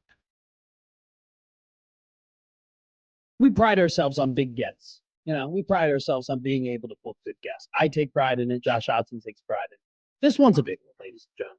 The first employee of The Ringer, the first and former producer of the Bill Simmons podcast on The Ringer, also the host of the Ringer Gambling Show and the Ringer Tailgate, talking about all of college football, giving you great analysis and awesome banter, along with being on the ACC network. We welcome in Mr. Tate Frazier. Tate, how are you, my friend? Great to talk to you. Great to connect with you here on Middays with Matt. Of course. Great to be here. Appreciate you guys having me on and appreciate that nice intro. I'm very excited to talk about all these games. I'm sad that we've already watched so many games and had so many games wash over us, but we got a fun Sweet 16, some great storylines, and I'm excited to dive into it all. This is probably the worst Monday of the year, probably even worse than Super Bowl Monday, just in terms of you're right. I mean, I know we're going to have this conversation. I'll ask you at some point about the whole Cinderella deal and everything like that and the stats that we're producing from the fact that we're not having these big double-digit upsets. But the basketball this weekend was on a whole other level. I mean, there was some really, really high-level basketball, some great games, some thrilling endings. What was your biggest takeaway from this weekend, Tate? What was the one thing that stood out to you, whether it be a team, whether it be a player, whether it be a storyline? What caught your eye? Yeah, I mean, I think the Florida upset, right? The Iowa game was fascinating, especially with philosophy right there at the end. Obviously, Todd Golden, we saw what he did last year, being able to manipulate a game down the stretch with the 1-and-1s, and he was trying to do a very similar thing against Iowa. Bennett Sturts did an incredible job getting away from Boogie Fland and getting down the court. And then really, I think the secret sauce of how that play all kind of worked out in the end was the bounce pass from Sturts. If he throws a chest pass to the corner, Thomas Houck probably deflects it and gets a hand on it, and we're having a different conversation today than what we're having about this Iowa team. So an impressive bounce pass, an even more impressive shot at the end of that game. And, for McCollum and Golden, obviously a very heated game between two rising stars in the coaching ranks, but just an incredible moment, an incredible play, and also just watching how these teams handle kind of the final stretch of games, what Bill Self did against St. John's as well. I just think those are some great storylines. Well, I mean, you hit it spot on, and that was – man, seeing him try to tell and implore his team, guys, let them dribble it up a little bit, waste some time, and then use our fouls. I mean, I think it was kind of maybe an embodiment of kind of the struggles that they've had in Kansas, it seems like, over the last couple seasons in terms of, we hear in terms of the inside turmoil that's going on in the locker room and so on and so forth. But you're kind of, and I want to ask you this before we get in, because I'm going to ask you about the Nebraska Cornhuskers, but I got to get this from you first, because you went to the University of North Carolina at Chapel Hill. You have a great history with that school, and obviously you still, care about that school in some sort of capacities. Your kind of takeaway from some of the chatter that's going on about Hubert Davis.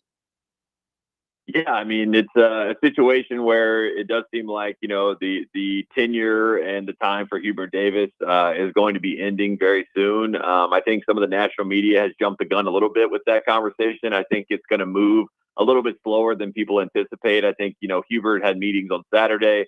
I think he was told, basically, to remain, he would have to make some, seat change, staff changes, which is an interesting situation because Hubert obviously with his staff is very close and has kept it all Carolina with that staff. So I don't foresee him wanting to do any of those major shifts. And maybe that's a way for them to kind of get Hubert to bow out as opposed to having to do something like a firing. But I think it is going to move slower than people anticipate. I think a lot of people thought we'd wake up on Monday and have the news that North Carolina is moving on and looking for a new head coach. I don't think we're quite there, but it is going to be a situation where I do think North Carolina is going to be looking for a new head coach. And it'll be fascinating to see how they do the search. I mean, the last time when Roy Williams obviously retired on April Fool's Day, back in 2021, a very grim day. And a lot of people thought it was a joke at first because, again, it was April Fool's Day. It was a two-man race for that job. It was Hubert Davis, who was handpicked by Roy Williams, and then Wes Miller, who was sort of the rising star in the coaching ranks, who was under 40 years old, and everybody wanted a piece of Wes Miller. And they decided to go with Hubert Davis, who, again, had never been a head coach at any level other than the JV team for North Carolina. I think Hubert Davis is obviously, kind of exemplifies everything that you would say is a Carolina man. He does everything like in a very Carolina capacity, which endears himself to the fan base. I think, he's a great guy, a great person. But again, you've just seen these moments coaching wise in games where it doesn't seem like it's more reactionary than anticipatory. And I think like anticipation is a big thing that you have to do as a coach. And I think that's one thing that has really been lacking with this Carolina program. And I anticipate a change is going to be happening over the next few weeks. What do you think is the bigger story coming out of the first weekend of the tournament? Blue Bloods getting knocked out pretty early. North Carolina, Kansas, and Kentucky all failed to make the second weekend. Or is it that for the second year in a row, we have a tournament where we don't have a 13, 14, 15, or 16 seed upset? What's the bigger story in your mind, Tate?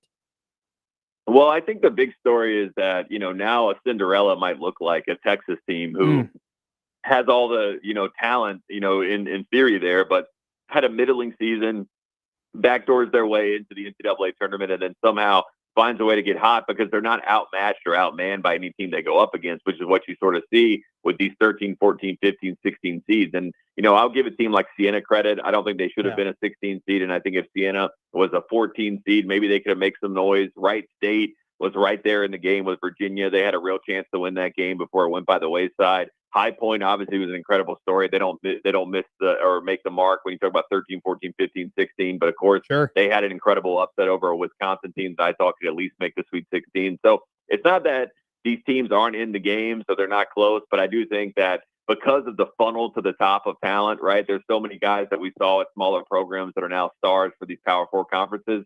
We're seeing sort of that be the storyline. And I do think it is fascinating because now, when you talk about Cinderellas, we're talking about Iowa, a Power Four program in Texas, who's one of the richest programs in all of college sports. So it's a little bit different than what we've seen in the past. You're totally spot on. Now, I have to ask you, because from a local perspective, we weren't really surprised over what happened in Oklahoma City. Nebraska basketball fans, the diehard Nebraska basketball fans, they're a different breed. But I'd love to get your perspective from a national kind of viewing, what your reaction was to seeing that crowd in OKC for both the Troy game and what, I think was one of the best games of the entire weekend, Vanderbilt and Nebraska. Your view of how Nebraska Cornhusker fans showed up and just the team in general, and Price Sanford being a big player in the tournament to begin this weekend. Yeah, Price Sanford's been a star. You have to give him a lot of credit. And I will say I was watching the Troy game. I turned it on, and you kind of just immediately, the crowd took over the conversation. And, it felt like a true home game for Nebraska. And you got to give credit to those fans because this is a fan base that understood the history that was at play. They're right on the precipice of winning their first NCAA tournament game. It was one of my least favorite trivia questions that you would get over the years, right? Which Power Four team had not won an NCAA tournament game? And it's kind of, harken back to the times where they were right there. I mean, they lost 4 straight years in the early 90s and had really good teams at that point. And, obviously have had some great players go through that program as well. So, I mean, I think it was very cathartic for the fan base. I was really impressed with how they handled the moment. Like, they did not take it lightly, and they really just took over. And I think, for a lot of people that, like you said, that don't understand from the outside looking in, I think they're going to go down to Houston as well. And I know everyone's talking about Houston, but like, I wouldn't be shocked if the Cornhuskers give them a run for their money down there. That's incredible. Now let's talk about some of these matchups here in the Sweet 16. I know we talk about and it's a fine conversation to have, Tate, about Cinderella, being, like you kind of mentioned, painted in a different light now. Maybe the Cinderellas are, middling Power 5 teams that get on great runs and not necessarily these big double-digit seeds. But we got some awesome matchups. Is there any matchup that really sticks out to you that you're locked in? You really want to see these two teams play, and maybe you don't really have a good idea of what the outcome will be? Yeah, I think, not to pander to the audience here a little bit, but I do think Iowa-Nebraska is fascinating just because of, the Hoiberg of it all. Hoiberg, obviously an Iowa State coach, and has probably a disdain for Iowa to have to play a former rival in the Sweet 16 with these two storylines. Also, two coaches that have had totally different paths to the top, and McCollum going from a D2 rank to what he's doing at Iowa, and then obviously Nebraska being able to do what they've done. I mean, it's just two great stories. So, to see these two programs here in the Sweet 16, two Big Ten teams matching up in the Sweet 16, first time since 2000 when we had the Flintstones with Michigan State. So that's a nice note as well. So, that's also a fascinating aspect with two teams that obviously played in the same conference and know each other and have scouted each other. And if you look at the line, right, Nebraska's favored by -1.5. So it's going to be a very close game.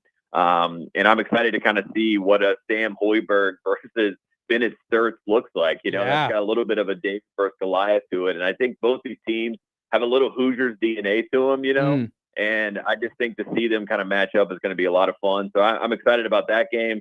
And then also, I mean, I think both games in Houston are going to be fascinating. So Illinois-Houston as well as another game where I want to see if the physicality of Houston can disrupt the Illini offense, which has been incredible all season long. Wagler has struggled against physical defenses. Obviously, there's no one that's more physical than Houston. So I think that's going to be a fascinating matchup between, Houston's defensive ball pressure versus Wagler and the rest of those guards for Illinois. So I think in Houston, I got all eyes locked in there to see how that plays out. Yeah, Illinois has only lost one game this season where they haven't given up 83 points. Every single team that they've lost to, minus UConn earlier in the year, has had to score 83 points on them to beat them. Because to your point, Tate, their offense is incredible. And it'll be interesting to see. I think Illinois is a team that when they play someone who's smaller than them, they can bully them and they can really, kind of implement their will against them. When they play teams that kind of match their physicality, that match their size, like Michigan, they tend to struggle a little bit. It'll be a great matchup. To your point, I also want to talk to you too, because we talked about you graduating from North Carolina, Chapel Hill, got a lot of history over there. Is the ACC in trouble? I mean, last year they didn't get a ton of bids. I think it was only 4 bids that they got last season. This season, they're back to upping their bids. They had 8 total bids in the tournament this year, but only one team going to the Sweet 16, and that's obviously Duke, one of the favorites to win the national championship. Are you worried at all? Should people be worried about the ACC, or are we blowing this out of proportion? I think they're actually turning the tide. I think last year was the nadir of what was going on in the ACC. And, they lost so many legendary coaches. You can go down the litany of guys, whether it's Tony Bennett, Jim Boeheim, Roy Williams, you know what I mean? Obviously, Larinaga in Miami, Leonard Hamilton at Florida State. So, trying to replace all those guys. And then you had Kenny Payne just taking and torpedoing a very, big-time program with Louisville as well. So I think the coaches that are there that are now in place actually lend itself to a better future for the ACC. I think Jay Lucas did a great job at Miami this year. That was sort of like the starting point for them. I think they'll only go up from here. Virginia with Ryan Odom, I think, is in a really good spot as well. So I think they're going to be trending in the right direction. Will Wade promised this was going to be the worst version of NC State basketball that we're going to see. So I think NC State is another program that's trending in the right direction. I think if North Carolina can get a high-level coach that understands the college game, that maybe is outside the family, that turns them back into who they should be as a program as far as contending for championships and being able to be a Final Four contender moving forward. So I do think that the ACC, yes, the sky is falling and everyone's doing the Henny Penny act, and we know how that goes. Yeah. But I do think it's actually trending in the right direction right now. And yes, the results weren't great this year in the NCAA tournament, but I think it's going to be better moving forward.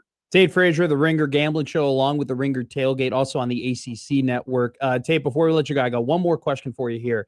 Mark Pope. If he has a season this year, or let's say he has the same exact season next year, same exact result. Kentucky, 7 seed, underwhelming. They make the NCAA tournament. They get knocked out in the round of 32. Do you think there's some movement in Lexington if he doesn't up the results from this season to next season? I think, yes. I mean, to put it simply, yes. I mean, Big Blue Nation moves quickly. They expect results. And it's sort of similar to kind of what's happening with North Carolina, where I don't think it necessarily is all about what Duke is doing, but it does play a factor. And I think what Calipari's doing at Arkansas definitely plays a factor with this program. And they see Calipari winning the SEC tournament, having lottery picks like a Darius Acuff starring for his team, and they're saying, wait a second, we got rid of this guy and we've gone the other direction, and they're doing what we used to do. So I think that makes it even more of a situation where there is a lot of pressure that's coming around Mark Pope. And my one big note for Mark Pope is I think the circular kind of responses and the non-direct, almost passive aggressive responses are not going to work for this fan base. And I know he's trying to placate the fan base at some level, but they expect results. They also, expect direct responses and answers to questions. And I feel like that's really hurt him this year because he has not been as direct as he needs to be. And I think, we'll see what they do in the offseason with the portal. They missed last year. And obviously, he said the $22 million was a lie. I do think that was a little bit fabricated because of the agents that are involved. Agents love to tell you bigger numbers than what the reality is, but They're going to have to do a lot of work in the portal to make sure they get this thing going because they're going to lose some talent as well, heading to the NBA and, potentially some guys leaving and going other places. Tate Frazier of The Ringer, man, really appreciate you hopping on here. You know so much about the sport. Big admirer of your work and what you've done at The Ringer. Hopefully we have you on in the future as well. Thank you so much for joining us here on Middays with Matt. Really appreciate it. Of course, man. Anytime, and good luck to the Huskers. I'll be watching. Thank you. We really appreciate it. Talk to you soon, my friend. Tate Frazier, what a stud. Guy's a stud. Knows everything and everything about college basketball. Great interview, Josh and Matt. You did great. I stayed out of the way. That's how I facilitate. Hey, we are I dialed the phone. We are Richmond High School. All right. My successes are your successes. Your successes are my successes. Okay. Let's go. We triumph as a team. We fall as a team. Okay. That was a great interview from Tate. We're going to talk about some of the things that he talked about because I think there's a very interesting conversation to be had about the North Carolina job. I think there's a super interesting conversation to be had about the Kansas job, the Kentucky job. I think that going through kind of the thought process of who the next North Carolina head coach could potentially be makes you realize how much things have changed in college basketball. And it makes you kind of sit down and think about stuff and just how things have developed and how NIL and the transfer portal have changed a lot of things, and also just kind of the different thought processes on things. So I think there's an interesting conversation to be had about this coaching cycle. And I think there's an even better conversation to be had about the Iowa-Nebraska game. Because this is, not only is it just two conference rivals playing one another, it's also two teams that know each other very well and that have already played two very close games in different sites. Obviously, one on the road for Iowa, one at home for Nebraska. Like, it's kind of one of those things where I think Nebraska countered what Iowa did against them in the first game that made them won. Nebraska had a good counter to shutting down the boards. They had a really good counter to cleaning up the offensive glass the second time that they played. Ben McCollum's a great coach. Ben McCollum doesn't lose. That guy is, when it comes to postseason basketball, he can be coaching, the CYO team over in Lincoln. He'll go ahead and win a postseason game. I'm going to be curious to see if there's a counter to Nebraska's counter the second time that they played and how that might shake out in Houston. All that and more coming up. We have a ton to talk about here on Middays with Matt. Coming up next, though, we talk about some head coaching opportunities across the country on 1620 The Zone.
Now, back to Middays with Matt on 1620 The Zone. Hell of a time for my computer to start crashing here on Middays with Matt. Oh, no. I know. Absolutely ridiculous. But not breaking news. I mean, well, we already had breaking news today. Retiring as the Creighton men's head basketball coach. Alan Huss will take control of the Blue Jays, just like it's kind of been planned for a year now. Basically, was it around this time we were announcing Alan Huss to be basically the head coach in waiting, or was it a little bit after, right? So you had, I think it was a couple weeks later. I think it was in April, just because I remember Omaha was in the same hotel as High Point. And so we were here on the air, and Gary was mentioning how he was seeing Alan Huss, and he was like, making faces at Alan Huss, and Alan Huss was making faces at people about, potentially him returning to Creighton. But I think it was a couple weeks later around this time that Alan Huss officially was announced as the head coach in waiting. But now, no longer waiting. Should make a graphic of him like no longer in line. That's the graphic. Everyone's doing the picture of Mac and it says retiring. Yeah. Everyone should be doing a graphic of Huss and it says not waiting. Not waiting. No longer in line. We should should take like a picture of the Atlanta TSA line, and we should have we should put Huss there and then somebody taking Huss out of the line and being like, no, sir, you get to be in pre-check. By the way, I'm supposed to fly in 3 weeks. Not 3 weeks. Next Friday, I'm supposed to fly. That's closer than 3 weeks. That's like how many days? That's like 13 days, something like that. I'm supposed to fly. I'm not looking forward to it. I've been flying too much. You've been flying a lot this year. I hate it. I hate it. Too many flights for Matt McMaster. Stay home and do your laundry. Dude, how do you know? How do you look? I know. Okay. I've been where you are. Okay. Doing laundry so tough. I don't have a problem with putting it in the washer and taking it in the water. Like Nobody does. That's the easy part. I can't fold. Nope. I can't fold. I hate it. I hate every bit of it. You can't tell me to learn to like it. I can learn to like a couple of things. Okay.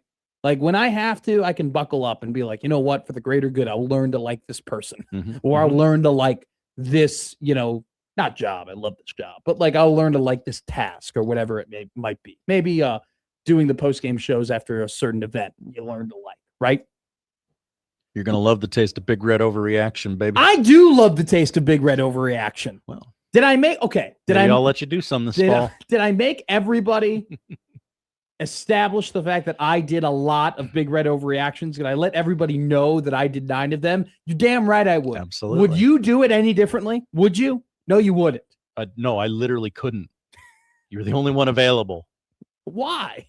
Others had to be backups to the backups to the backups for things. Anyway, but like we were mentioning, I think by the end of the first quarter, you know whether you're needed or not, but whatever. Greg McDermott no longer the head coach. Not needed. And Alan Huss no longer in line. Out of line and to the top is Coach Huss. Congratulations, Coach Huss. We'd love to have a great relationship with you. Our Middays with Matt. Remember me? You talked to me after overtime when you were a measly assistant for a year. I've heard rumblings that he won't shut up about it, and it's causing some tension in the staff. It's probably why Greg retired. What? He's causing tension. He's just walking around going, this Matt McMaster guy. What a conversationalist. Have you guys talked to Matt McMaster? You should talk to Matt McMaster. And Greg's like, I can't hear about this Matt McMaster guy anymore. I'm going to the golf course. See you guys. Yeah, I'm not going to make that joke. Unemployment follows me. No. Anyway. Let's talk about coaches that still are currently coaching that may no longer be coaching, dependent on what decisions are made from either themselves or their athletic departments. Hubert Davis made it to the national championship. People forget. Was 20 minutes away from winning a national championship game. People forget. Was then the number 1 seed or number 1 ranked team in the country the following season. Missed the tournament. Last year, should have missed the tournament. Didn't miss the tournament. This year, North Carolina was ranked. They were back to being similar to what they were, but then Caleb Wilson got hurt. And an early exit, actually a first round exit, for the North Carolina Tar Heels have everybody wondering around Chapel Hill, is he really the guy? Look, I think North Carolina has incredibly high standards, and they absolutely should after everything that they've accomplished under Dean Smith and Roy Williams. And I think it's very easy to wonder and recognize that, hey, this guy's been given a lot of opportunities and a lot of resources and has everything that you could really possibly want to make a winning basketball team. Hell, there are teams that have a lot less than what Hubert Davis does in North Carolina, and they're doing more with it. Just look at the two teams who are going to play each other with Lauren Shahadi on the call. You must be talking about Nebraska and Iowa. Yes, those two teams who are football schools with way less tradition, way less history, and way less resources could go and make the Sweet 16, made the Sweet 16, and North Carolina did not. We also would have accepted wrestling schools. Yes. Oh, by the way, shout out to Nebraska, third place in the national championships. Thank you for bringing that up. Antrell Taylor,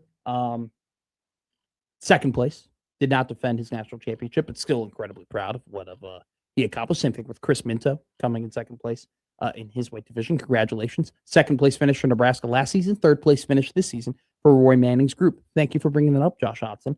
But North Carolina could potentially be open. And it's funny to me, Josh, because like 10 years ago, if the North Carolina job was opening, there would only probably be like 3 coaches that wouldn't be available for North Carolina to hire. You weren't going to poach the Kentucky coach, you weren't going to poach the Duke coach, and you weren't poaching the Kansas coach. And you probably weren't poaching Mark Few from Gonzaga. Other than that, who is off the table? Everybody would take the UNC job. Everybody would be lining up to have that job. Now, 10 years later, you're like, oh, would Dusty May really leave Michigan? Oh, was Todd Golden? I mean, he just won a national title at Florida. Why would he? His buyout is really big. Would he really leave Florida? I mean, like TJ Otzelberger. I mean, he's got a really good situation in Iowa State. Maybe TJ just uses this as leverage to get himself a big raise in Ames, Iowa. Like the fact that we are sitting here and we are talking about coaches who are coaching programs that don't have near the program history that North Carolina does is being like, why would he take that job? It's quite incredible. It's quite like there used to be a point and used to be a time where it's just like, if North Carolina came knocking, you didn't say no.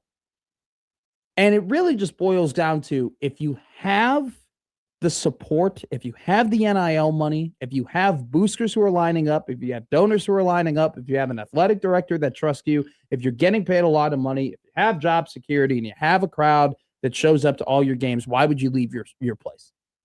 Why would you, like, seriously, Dusty May's got a great situation. Job security, 2 years on the job, Big Ten regular season title, Big Ten conference tournament title, has made the second weekend for the second year in a row. Got an athletic department that believes in him, has donors who are lining up to pay him money. Look at Michigan's starting lineup and where they were playing basketball last season. That entire starting lineup was playing basketball elsewhere. Yaxel Lendenborg, the Big Ten Player of the Year, was playing at UAB. Adai Mara was playing at UCLA.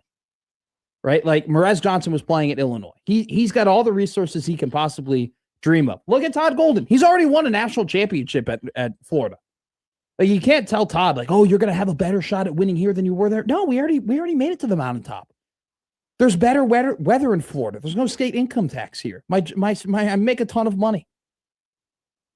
Like, it's one of those things where it's quite incredible to me to look around the country and say, yeah, there are multiple coaches that would turn down North Carolina and be like, no, I'm good. I'm okay.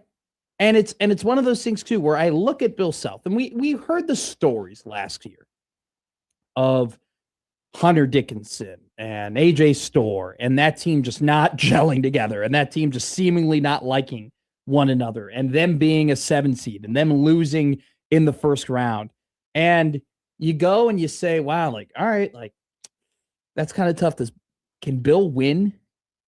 Can he win in this true NIL era right now? Can he win with the transfer portal and a lot of teams having money in the Big Ten being more viable to go and get guys and compete guys and pay for guys? Like, can Bill do it? Because the last 4 seasons, so they made the national championship in 2022.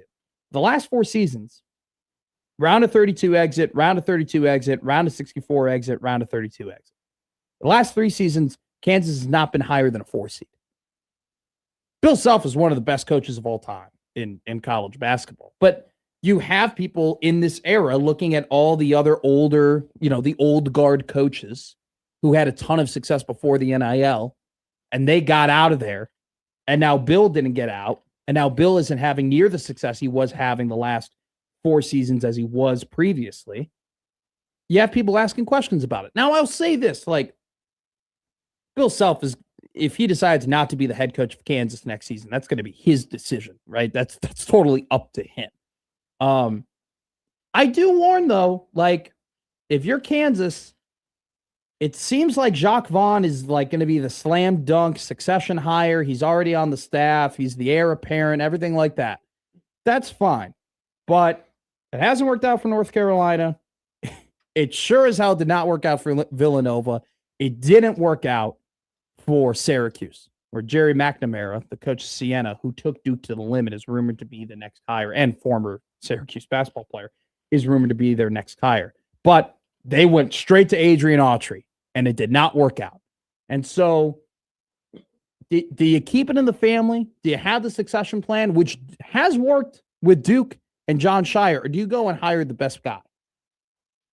We'll say this, it'll be interesting to see what UNC does, and it was great insight from Tate Frazier, who is formerly, currently of The Ringer, does multiple podcasts over there for their podcast network, does great work, college basketball guy went to the University of North Carolina, talked about how, hey, I think this is going to be a slower process than people realize in terms of UNC maybe moving on from Hubert Davis, having a mutual parting of ways, and then who do they end up hiring? Tommy Lloyd would be very interesting. The Arizona head coach, which, by the way, I thought Utah State played one hell of a game yesterday against Arizona. I was watching those Aggies, and I'm like, they would beat 85% of the teams in the NCAA tournament with that performance. Just not Arizona, because they are so big, so tough, so physical. They're for real. That'd be an interesting look. Obviously, calling DJ Otzelberger over at Iowa State and being like, we will back up the truck with all the money in the world for you to be our next head coach would be a power move. You know what? Happer kind of clowned me, and I don't care. I'm going to stand my ground. If you can't get TJ and you can't get Tommy Lloyd and you can't get one of these big time hires, right? And they're all kind of just cool with where they're at because they're making a lot of money and they have all the support and they don't need to go anywhere. I don't think North Carolina calling Ben McCollum would be a bad idea at all. That guy just wins. He's just a winner. He's proven it. I think it'd be a good hire. I just think the fan base would reject it. Now, probably. And you would say, all right, a little too early.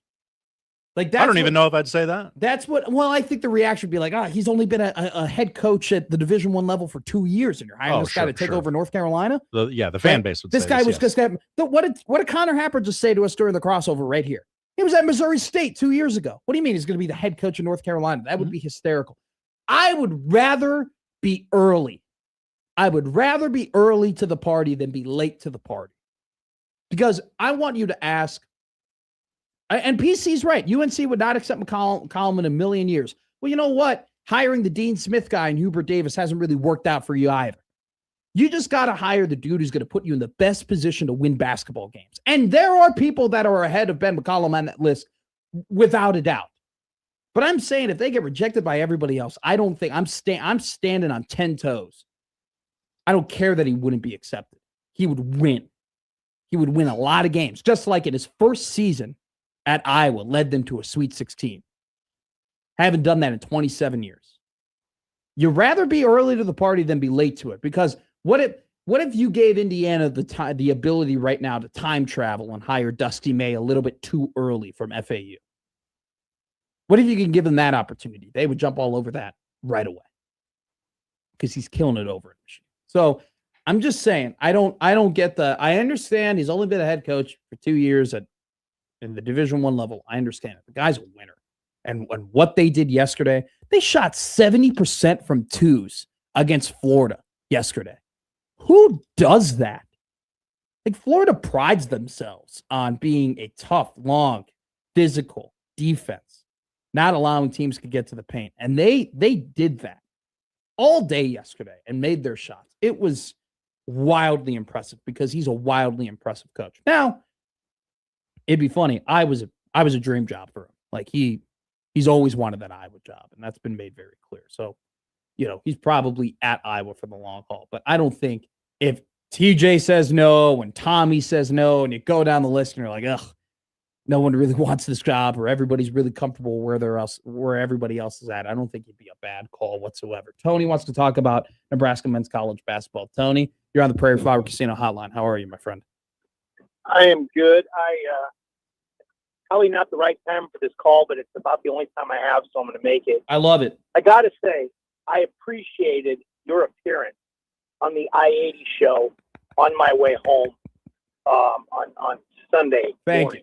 Thank you. At that point. And I got to say, I got to have more of that. You and Jake came on, and I felt like you guys all invited us into a bar in Chicago, and everybody was just saying exactly what they felt. And it was so raw and real, and I loved it. And one of the things that was said on the show was, wow, I wonder if this is the greatest feeling I'll ever have. Mm. And I'm an old guy, so I can take you guys back to 1994 in the city of Miami. And I can tell you that when it went to zeros, and the Miami fans who had heckled us the entire game didn't reach across and say checkmate and shake our hand, but there was God. And they all backed off, and they just kind of let us walk down the old ramps at the Orange Bowl there. And the euphoria was just unbelievable. Like, wow, we haven't experienced this in a generation, and it was so amazing. And I got that feeling leaving Paycom the other night, and I got that feeling listening to you guys. And I just want to say it brought back some memories. I don't have enough time on this call to talk about it. Sure. But just, I feel great today. But it's like the 4-10 in crap. I love pressing it, but man, do I want to take my money and run sometimes. And here's what we've done now. We had 25 on the 4-10. Yeah. And it hit. Yeah. And then now we pressed it up, and that's what the round of 32 was. And man, we got a couple hondos sitting there, and it'd be good to walk away. But now what we did was playing Iowa, and I'm talking about the season. We just pressed up the 4-10 again. You know what, and man? Tony, can I change your bets here? Because you're a favorite against Iowa, I don't think you press the 4-10. I think now you're buying the 6-8. If you get what I'm saying, I get what you say. I think it's more of a sure thing. It's exactly because you're like, all right, we got money from the 4-10. Now we're playing a team we're favored against. Now we're playing a team that we've beaten before. Now we're playing a team that we know we're better than them. Let's buy that 6. Let's buy that 8. We're expecting to roll a 6. We're expecting to roll an 8. We weren't maybe expecting to press on 4-10, but now the 6 or 8 on the board. I think that's a little different. Don't you think, Tony? I do. And while we're at it, we could even add the 5 and 9. Yeah. What? You know what? Buy the whole damn board, T. Buy the whole damn board at this point. Oh, let's effing go, man. I'm so pumped. Let's go. You're the man, Tony. Thank you for the call. People are excited. People are excited. I'm excited too. It's a great call from Tony. Here's why. I'm a young man, and I'm a young Husker in my infancy. I think everybody knows that. And I think a lot of the people that I talk to and a lot of the people that I have a connection with when it comes to the Husker fandom are my age. They're 20 years old, 23 years old, 18 years old. They're 25, 26, 27, 28 years old. We were all born after 1995. We were all born after 1997. Children. When it comes to the success that Husker sports have had, and when it comes to the jubilation and excitement and happiness that Husker sports have brought people, we've only ever been told about it. We've only ever been told, hey, this is the great feeling that Husker sports makes you feel, right? This is what it was like. We've only ever been told. We've never felt that, right? If anything, we felt the opposite. We feel the want to have that pride, to win those games, to, have that feeling of big wins. We want to have it, and we've been told how great it is, and yet we've just fallen short time after time after time. And even worse, we've been told it's coming. It's coming. Scott Frost is here. It's coming. Matt Rule is here. He's going to build up the program. It's coming.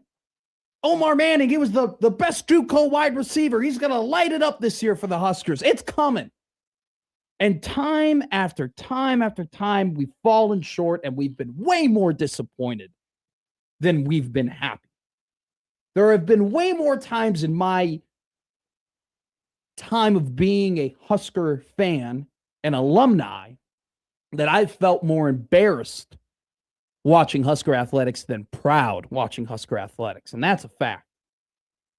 Saturday, man, you'll never take that away from me. You'll never take away that happiness from me. You'll never take away that feeling from me. I'll never forget what it felt like for Nebraska basketball to persevere, battle through adversity, and win a game that I've seen them and other Husker athletics teams lose over and over and over again.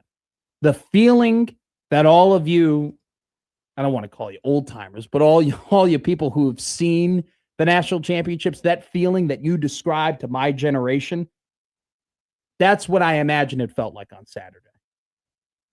And hopefully you get that feeling again on Thursday, and you get that feeling again next Saturday when Nebraska could be going to the Final Four. My Lord, what a time we are living in. What a sentence. Never thought I'd say it. But they're 2 wins away. They are 2 wins away. A man who was there to see the biggest win in program history, Robin Washut, joining us next here on Middays with Matt on the Zone Radio Network.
Now back to Middays with Matt on 1620 The Zone.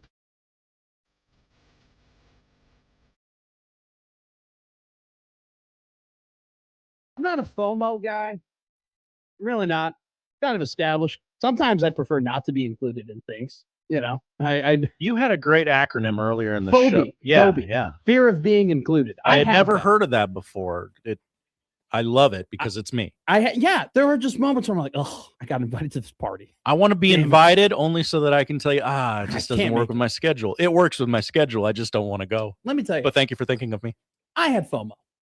I had major FOMO watching the people of Oklahoma City. I think Sip described it on his radio show today as it was spring break for 30 to 45-year-olds, which is awesome, all male. One guy who was there and does fit that demographic, but he was writing, maybe not so much partying. We'll actually find out. It's Robin Washut of Husker Online and On 3. Robin, how are you, my friend? How you doing? I'm good. I'm tired, but in a good way. Like, if there was anything to be exhausted about this last week is a pretty good excuse. Yes. Yeah, you're a good tired is how we can put it. How about that? Exactly. Like, you come back from like a really fun vacation and you're just like, all right, now I got to settle in. Except then you have to go back on vacation like 2 days later. You're like, oh, all right, here we go. Well, that's kind of where I am right now. I'll say this. You had a great post-game recap in your hotel room and you were sitting on a chair and Robin, you were laying back, like relieved with the biggest smile on your face. Like you were being a professional reporter because you're such a pro's pro. But at the same time, like I could feel the happiness and pride like beaming through the phone when you were doing that post game. It was like the most incredible thing you've ever seen. I want to get it from you, a long time Nebraska basketball writer who has seen failure after failure, heartbreak after heartbreak, misery after misery. Just how was it being in that building, finally seeing them accomplish something that, maybe is regular, things for other basketball programs, but for this basketball program, it's astonishing. How was that feeling? How was that moment?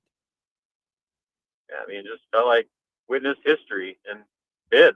Yeah. Obviously the way that the game, the first win went, I thought was the perfect way because, it's probably about the most stress-free first win you could possibly get where you're up by 30 and basically the second half is just a giant celebration and, like the kind of a ceremonious removal of the monkey off the back of all, 15,000 Nebraska fans that were there.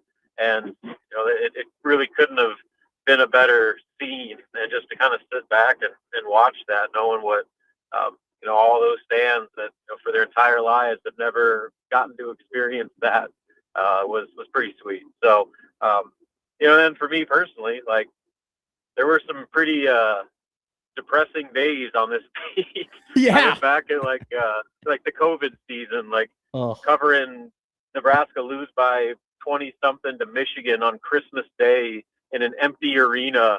And I'm like, what are we doing here? Then they go on to lose like 12 straight conference games. And like you write a story about, anything Nebraska basketball. And the only comment you would get is Nebraska has a basketball team. And now to go from like that to this, where, you get the opportunity to cover the biggest story in the state and one of the biggest sports stories this state has seen in arguably 30 years.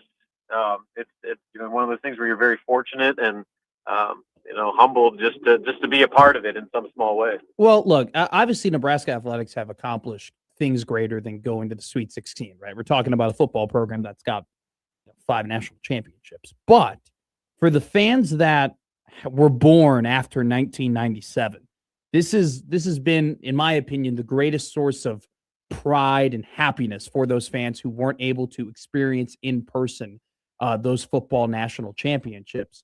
Robin, like, what does this do for like the future outlook fandom for Nebraska basketball? Like, is there a possibility here that this run and this team has like kind of sparked a new set of Nebraska basketball fans? Absolutely. I mean, I go back when I was a kid and, watching the football national championship run and just like how consumed everyone was with Nebraska football. Like, there's an entire generation of those 30 to 45-year-old spring breakers down in Oklahoma City that, that's what they grew up on, and that's where their fandom started. Well, there hasn't been that from football in a long time, and nothing anywhere close to it. And, this is just one season. So, like, obviously it's got to kind of go a ways for it to reach that level, but just kind of the hoopla, the celebration around this NCAA tournament run, there's kids that have captivated. I know that because my kids are captivated by it. My kid, my son, he just turned 6. His birthday was a few weeks ago, and he wanted to have a Nebraska basketball themed birthday party. And like, wanted everything to be Nebraska basketball, not football, not in baseball or anything else. He wanted basketball. And I'm pretty confident in saying he's probably not the only one that at that age that is kind of getting captured by this. And that's where fandom's created. So now, again, they got to have more than one really good year for it to reach anything close to what Nebraska football did for my generation and generations before that. But, this is, from a men's athletics standpoint, this is probably the closest anything's come to that, really in maybe about 30 years.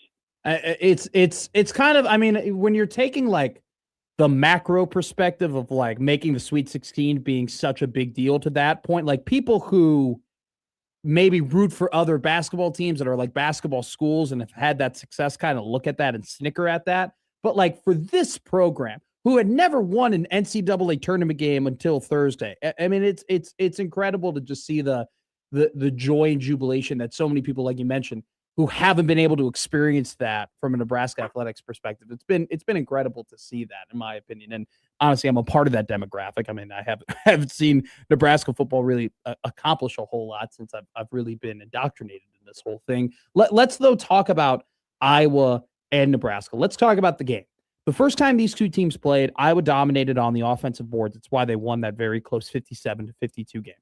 The second go around, Iowa got hot at the end and made it very close, but Nebraska pulled it out. And Nebraska did a very, very good job of kind of patching that hole in the boat. Iowa did not have nearly as much success in the offensive glass the first go around as they did, or the second go around as they did the first go around. What is going to be different about this game? Is there going to be a counter to the counter? Is there anything different that you're expecting? What's your kind of first initial outlook of this matchup between two teams that have already played each other twice this season?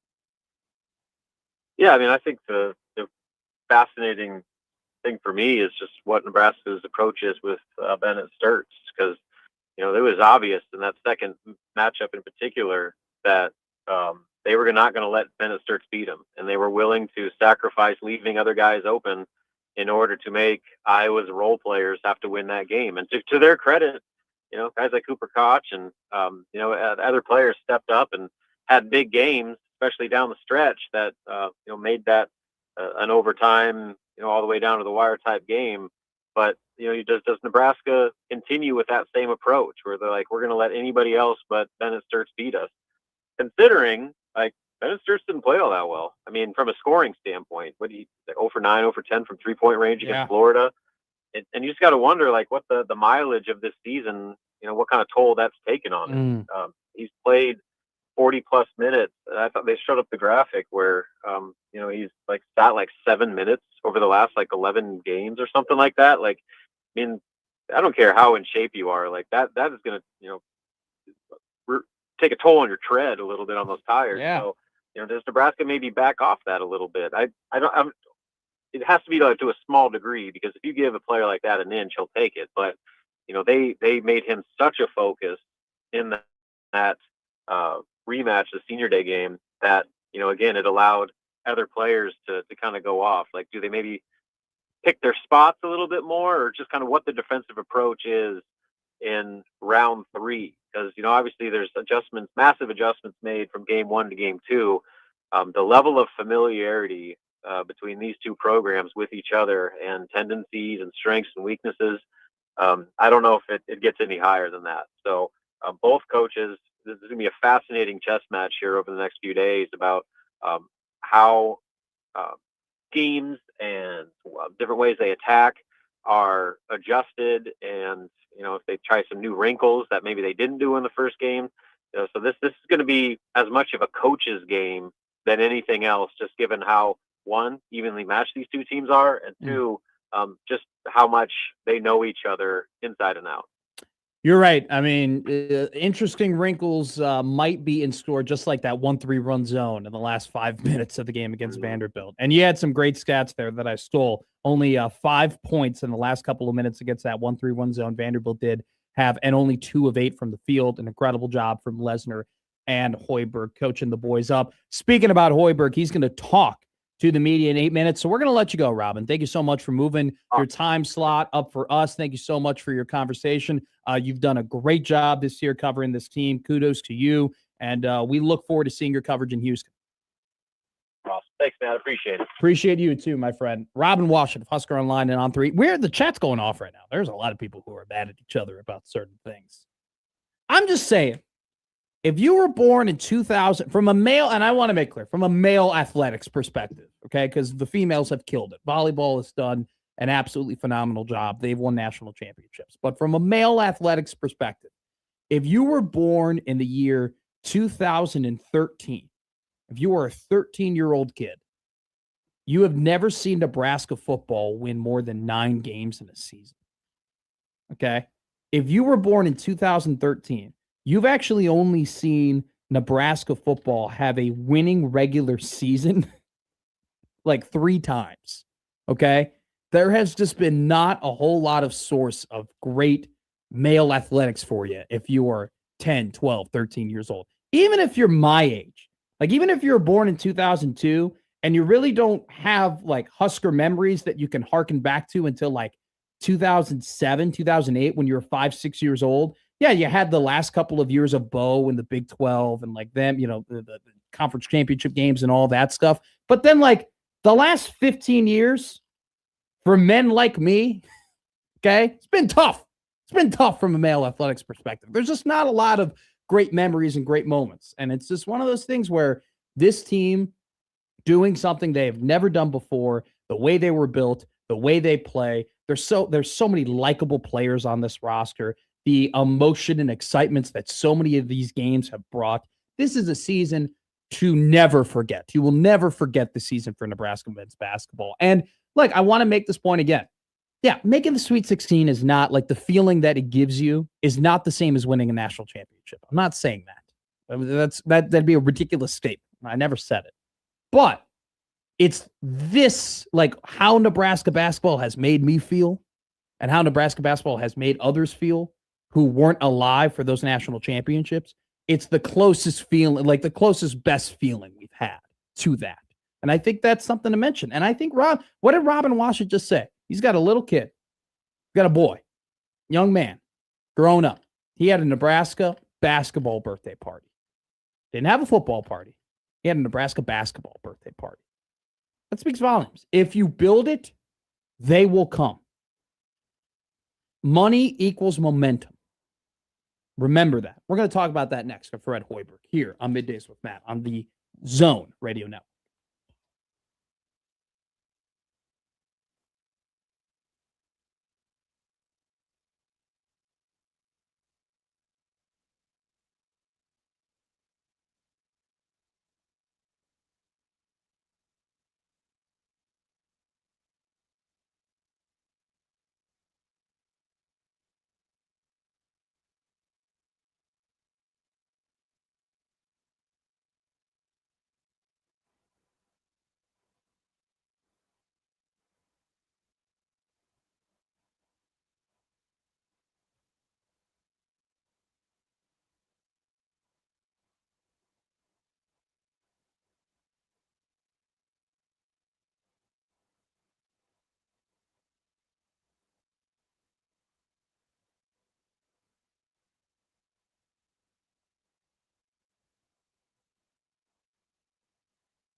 Now back to Middays with Matt on 1620 The Soul.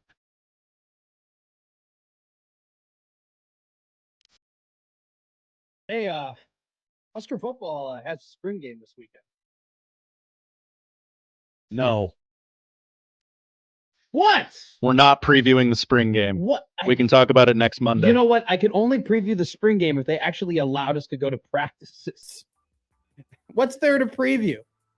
I'm sorry, I'm about to use a wrestling term here. It's just a bunch of dirt sheets, is what we're reading. Mm-hmm.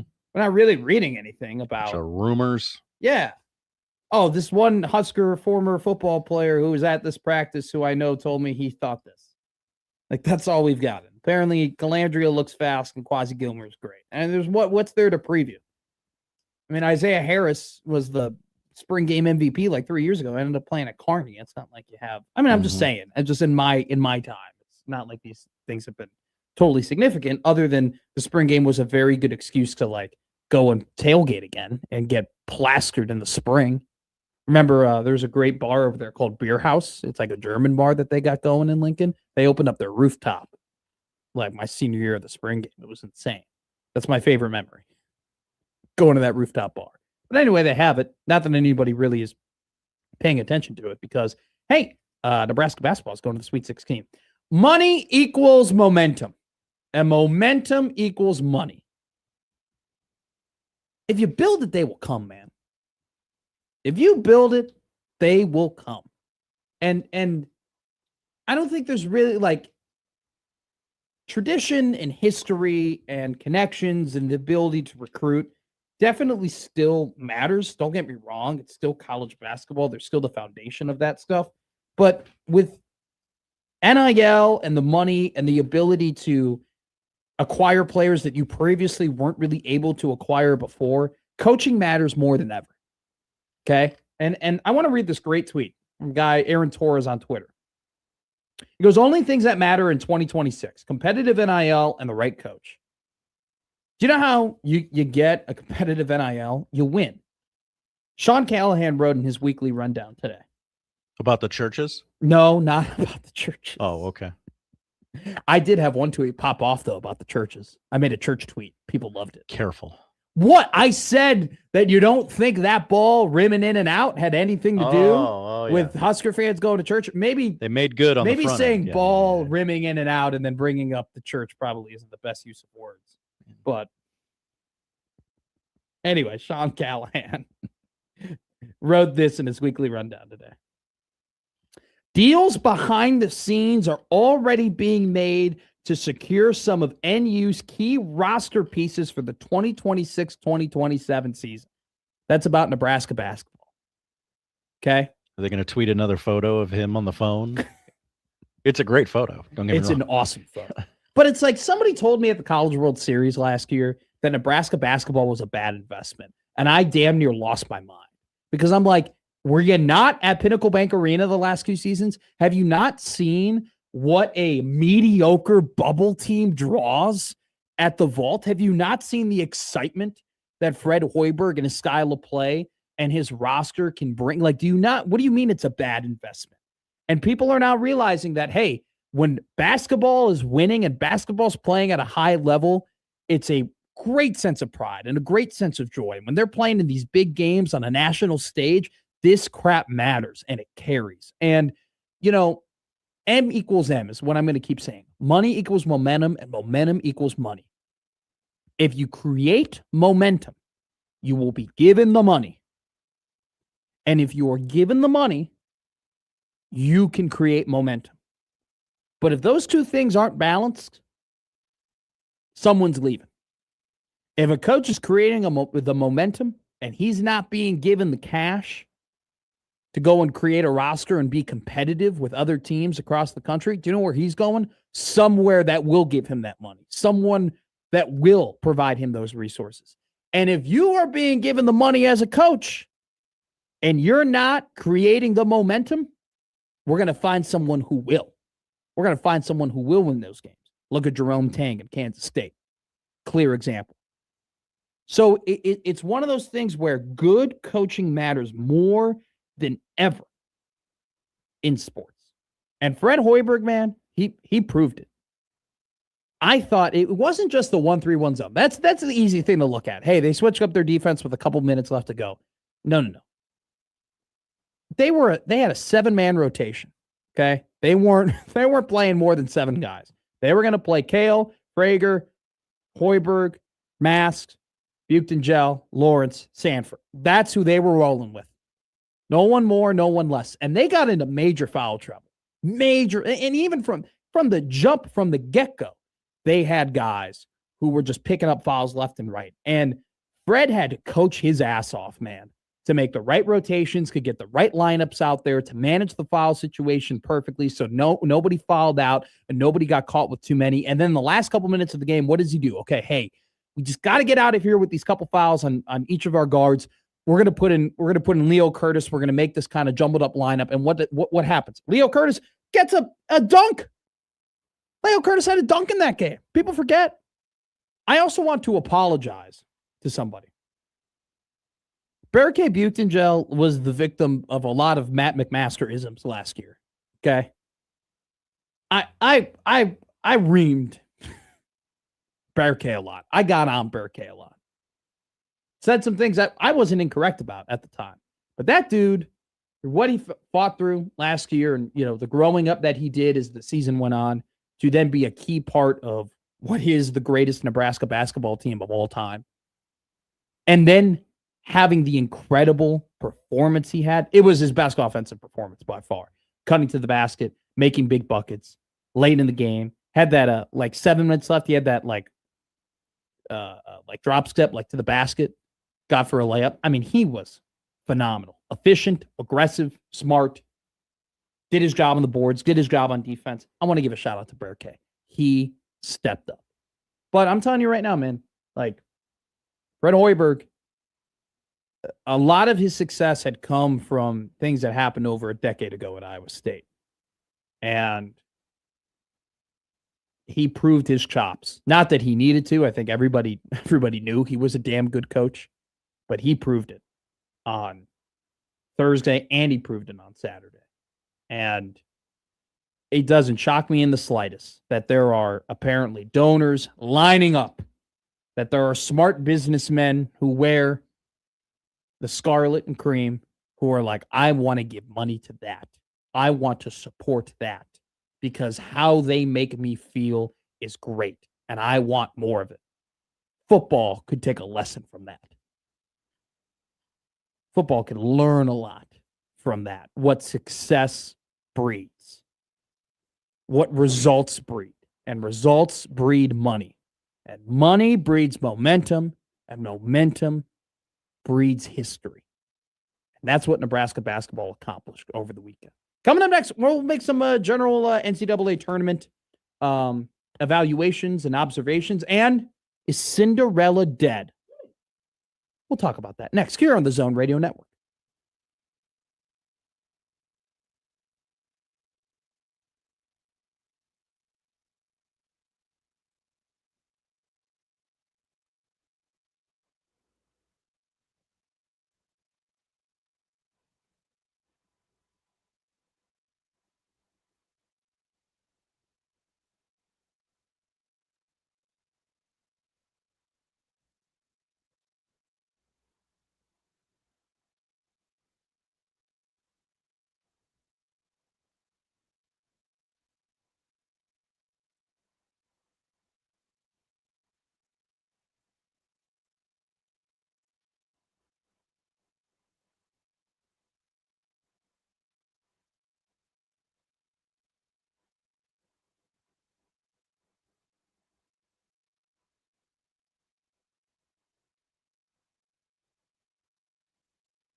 Now, back to Middays with Matt on 1620 The Zone. Okay, everybody on the YouTube chat can see it. We are announcing what we are calling McMaster's matchup.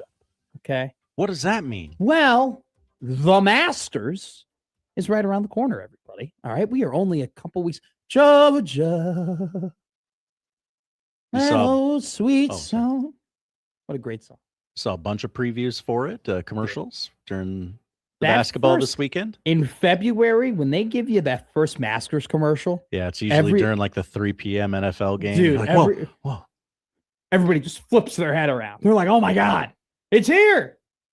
The Masters is right around the corner, and we're going to have a fun little game. So here's what we're going to do, all right? You're going to go on 1620thezone.com, all right? You're going to find McMaster's matchup, all right?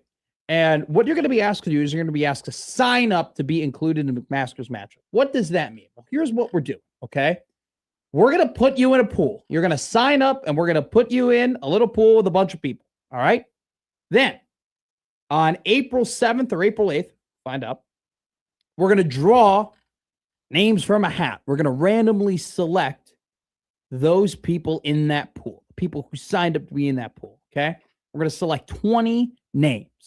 We are then going to assign each person who gets selected with a random golfer from the top 20, from the top 19 betting odds.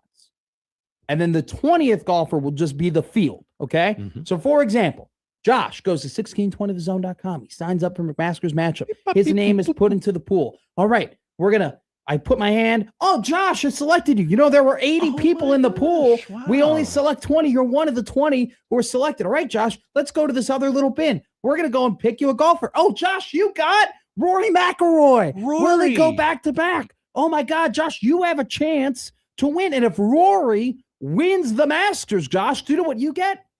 What do I get? You get $250 in cash prize, baby. That's more than the zero in my pocket right now. Exactly. All right. So go to 1620 The Zone. Look, Alex Sindelar is listening to this right now, right? He's going to go to 1620thezone.com. He's going to click on McMaster's matchup. He's going to sign up. He's going to register. We're going to pick. Oh, Alex, we didn't pick your name, Alex. I'm sorry. You're not in the pool. But do you know who is? Black Cat. Black Cat won. Oh my God. Black Cat's in the pool. Ludwig Oberg. Is he going to win his first Masters? Whoa. If he does, I don't even know who that is. Will win $250. So go to 1620thezone.com and register for what we're calling McMaster's matchup. How about that? We've done similar contests with the basketball tournament before. We're shifting it over to golf. Me and my fake arms. Oh, you're looking swole there. Look at that. My arms are bigger than that. I love the look you're giving of that golf ball on the drive. It's very. If it were real, I'd be looking off to the left, Josh. But actually, my favorite line, anytime, if you're ever playing with me, right, I'll just be like, hey, it opens up down there. It opens up. I'm good. Listen to me. I'm not a good golfer. I'm a vibes guy, though. You will never golf with anybody who's better at the turn than Matt McMaster. Stay in the cart, buddy boy. Let me go and get us some transfusions. All right? Let's go and get some transfusions. Go and get you some birdie juice. All right? You need a hot dog? All right. What do you want on it? Relish? Ketchup? You want a bag of Lay's? What do you want? All right. I'll tell the cart girl that you think she's cute. Don't worry. You would do that for me. I would do that for you, married man, Josh Hodson. Appreciate that. I'd do anything for you. I'm a good wingman. Just put it that way. Sounds like it. I'm trying to figure out a way to segue to the NCAA tournament off of being a good wingman. By the way, congratulations to Nebraska Baseball. 5th time in 6 years that they are ranked. One of those little number things. 24th by D1 Baseball. 13-1 in their last 14 games. Big series victory against Michigan over the weekend makes them ranked. They are rolling. Congratulations to Nebraska Baseball. Congratulations to Nebraska Wrestling. 3rd in the NCAA National Championships as a team. Antrell Taylor, along with Chris Minto, go ahead and win runner-up medals in the NCAAs. Multiple All-Americans for Nebraska Wrestling. Congratulations to Coach Manning and everything that he's accomplished this season. Nebraska women's basketball, their season ended unfortunately against Baylor. Tough, I thought they had game. them. I thought they had them too. They were leading going into the fourth quarter, but it did not go their way. Are we missing any other housekeeping? Oh, congratulations to Michael Jordan.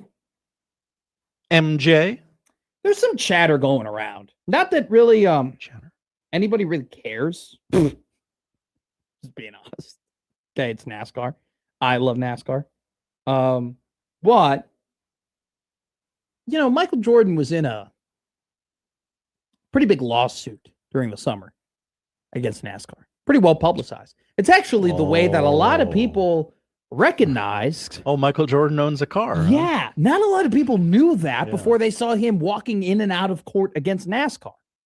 So then he goes ahead and I don't know if you were watching the race yesterday, but I was not. I know. I'm sorry. That was a dumb statement by me. But they're at Darlington and they were showing, hey, what cars are going the fastest? And it just so happened to be that Michael Jordan's cars were going 2 miles an hour faster than any other car that was feels on the significant in a race. Yeah. The engine that they have in those Toyota Camrys for Bubba Wallace and Tyler Reddick are like jet engines. And we're now kind of in the era of motorsports where both F1 and NASCAR have like engine controversy because there are just teams that just have way better engines than everybody else. It's kind of interesting to talk about. Kind of curious that Michael Jordan just goes to court with NASCAR, and then all of a sudden his cars go a little bit more faster just based off engineering than anybody else. Ain't that a coincidence? 4 race wins for Tyler Reddick, number 45 car, won yesterday in Darlington. Just throwing that out there. Let's throw this out there. It's only been 7 times in NCAA tournament history, I think dating back to 1965 is when I saw this stat. Only 7 times that a 13, 14, 15, or 16 did not win a game. 7 times. It's not a lot.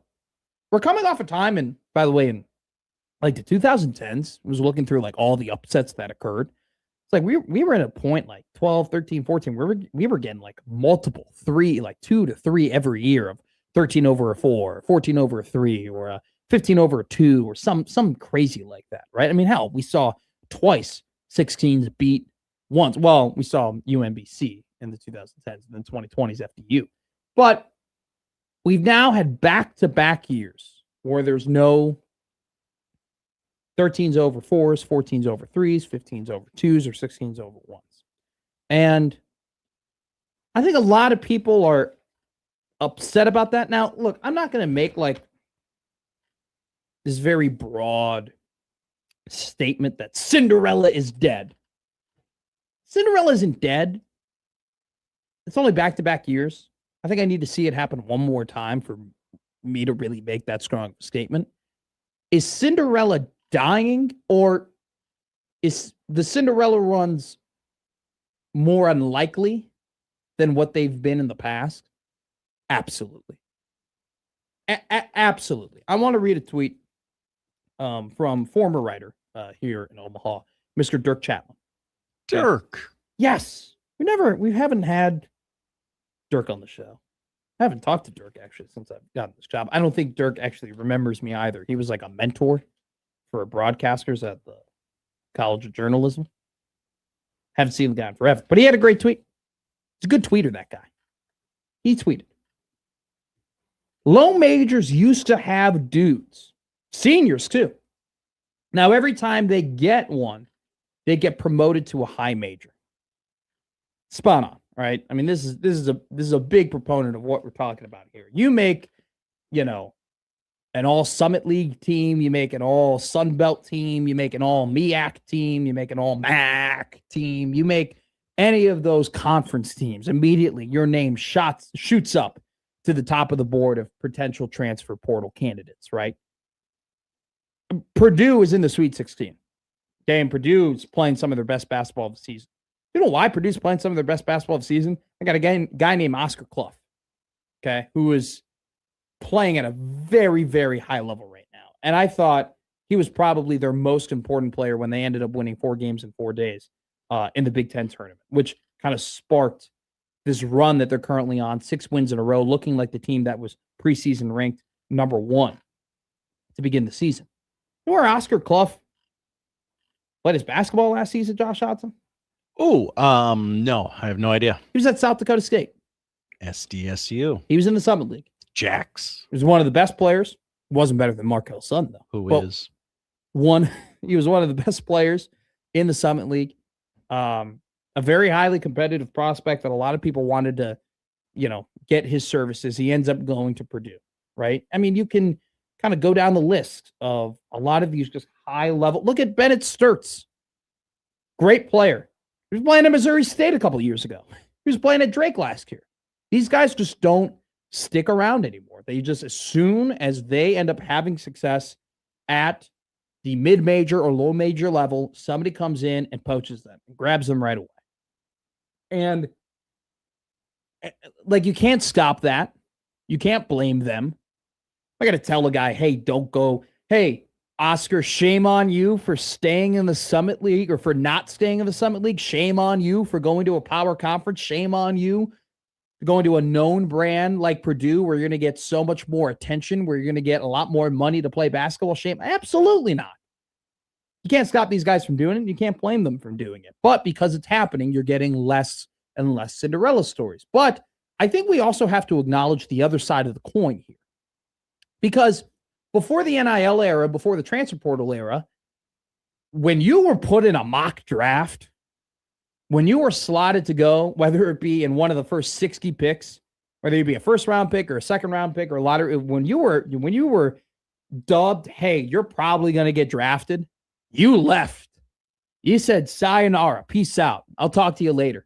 Because the NBA was the only chance for you to make money. I mean, there's a lot of famous stories of, kids not making everything. I mean, the Fab Five. Let's talk about the Fab Five real quick. Great 30 for 30. A central point of that 30 for 30 is the Fab Five being very upset over the fact that Michigan was benefiting and Nike was benefiting over their name, image, and likeness, and they were getting no pushback from it. They were getting no coin from it. Okay? That was very much a thing for a very, very long time. But now that you have the NIL, now that you have the transfer portal, now you have money-making opportunities, you have guys who aren't just potential second-round picks staying around. You have guys who are potential lottery picks staying around for another season. Look at the Axel Lendenborg. Look at the Big Ten Player of the Year. He went ahead and was at UAB, mocked to go in the first round, a potential lottery pick coming out of the University of Alabama. Did he go to the draft? No. He went to Michigan and was one of the best players in the Big Ten. That's not happening 10 years ago. That's not happening 15 years ago. That's not occurring. It's not just, hey, the best players on lower level teams are going to bigger teams now or they're going to power conferences. It's that you got guys like Bryce Sanford is an NBA player. I don't understand how anybody watches that man play basketball and says he can't get drafted. What? Are you kidding me? He is 6'7". He's got one of the quickest triggers I have ever seen. He can shoot the ball from anywhere. Josh, the guy catches it at his hips. He comes up, he shoots it, he makes it. He catches it at his nose. He comes up, he shoots, he makes it. He needs one sliver of space. Watching a guy play basketball for your favorite team and him having the ability to make every shot on the court at every single time is one of the coolest experiences ever. He is that guy. He's going to continue to get, mock drafted, and there's going to continue to be, especially if he has another big game against Iowa, like there's only going to be more momentum for him to go in the draft upcoming. And there's going to be a legitimate decision for him to make. 10 years ago, if he builds up his report of the part where he's a mid-second round or early second round draft pick, there ain't a discussion. He's gone. See you later. But because of the existence of money and because of the existence of NIL, because of the existence of the transfer portal, these guys, it's not just, hey, the smaller guys are staying around. It's the bigger guys are staying around too. And so, yeah, is Cinderella less likely to happen? Absolutely. Does it take away from the quality of the basketball, though? No. Yeah, would I have liked Siena to beat Duke? Which it's really funny, by the way. Everybody has Duke in their Elite Eight. Like everybody, there are a ton of people that have Duke winning it all and a ton of people that have them going to the Final Four. Everybody was fully okay and prepared for them to lose to Siena. There was a great Dave Chappelle meme, hey, you have Duke in your Final Four and you want them to lose? Why? F them, that's why. That's how I feel about Duke, Did people want to see that? Yes, absolutely. I was one of them. Are we upset that it didn't happen? Kind of. Did it make the tournament, though? The lack of the Cinderella, did you have less fun this week? I didn't, personally. I thought the basketball was great. That buzzer beater from Owe against Santa Clara was awesome. That game between Vanderbilt and Nebraska blew my socks off. VCU, North Carolina, going into overtime, that insane comeback, ridiculous. One of those days, I can't remember which, Thursday or Friday, a lot of 20-point victories. Yeah, it must have been Thursday. I think Thursday, the afternoon slate on both Thursday and Friday did have a lot of blowouts. The Iowa Clemson game, it was kind of competitive, but Iowa got. But the good stuff was in there too. There was a mix. There was a mixture. St. John's dominated UNI. That wasn't even close. Illinois, talking about teams that looked the best after 2 games. Feeling good about my plus 1,400 Illinois to win the national championship right now. Balkans. But Illinois-Houston is going to be a bloodbath. My God. And the Fighting Illini are going to have an opportunity. Or do we not call them the Fighting Illini anymore, by the way? Did we PC that? No, I believe they're still fighting. Okay, cool. I would like them to. The Irish are still fighting. Good point. But that's a team that they have an opportunity to shut my mouth on Thursday. Because everything I've been saying about Illinois is that they can't bully a bully. That they can be physical with a team when they're 6 inches taller than them and they're way bigger than them and way more than them. Let me tell you something right now. You can't bully a Kelvin Sampson coach Houston team. You cannot. They are. Tate Frazier was on the show at 11:30. Radio replay. Go and listen to it. Awesome interview. Guy knows his stuff. Goes in. He says, "Look, ain't no one more physical than Houston. Illinois, if they go ahead and they beat Houston, man, and they're going to be a favorite against whomever they play, whether it be Nebraska or Iowa, to get to the Final Four. That game's big for the Illini. That's gonna, if they can win that one, I don't see a flaw with them. You know what I'm saying? I don't see it. Now, here's a great stat. Every team that has beaten Illinois has scored 83 points. So if Illinois can play good defense, they have the offensive capability to score on just about anybody. Stojakovic, Ivisic, Mirkovic, Ivisic part 2, Wagler, Humerkaus, Davis. They're loaded. They got it. But when they get pushed around, they get pushed around. And Houston's going to try and push them around. Here's another thing, too, though. There's a give and take here. I miss Cinderella. I wish Cinderella runs would happen more. It still hasn't taken away the quality of play. Second time ever, by the way, that we've had a Sweet 16 that has all power conference teams. 6 in the Big 10, 4 in the SEC, 3 in the Big 12, 2 in the Big East, 1 in the ACC. It's the second time it's ever happened. Do you know when the first time was? Last year? Last season. Hey, I nailed it. Back-to-back years of just power conference teams.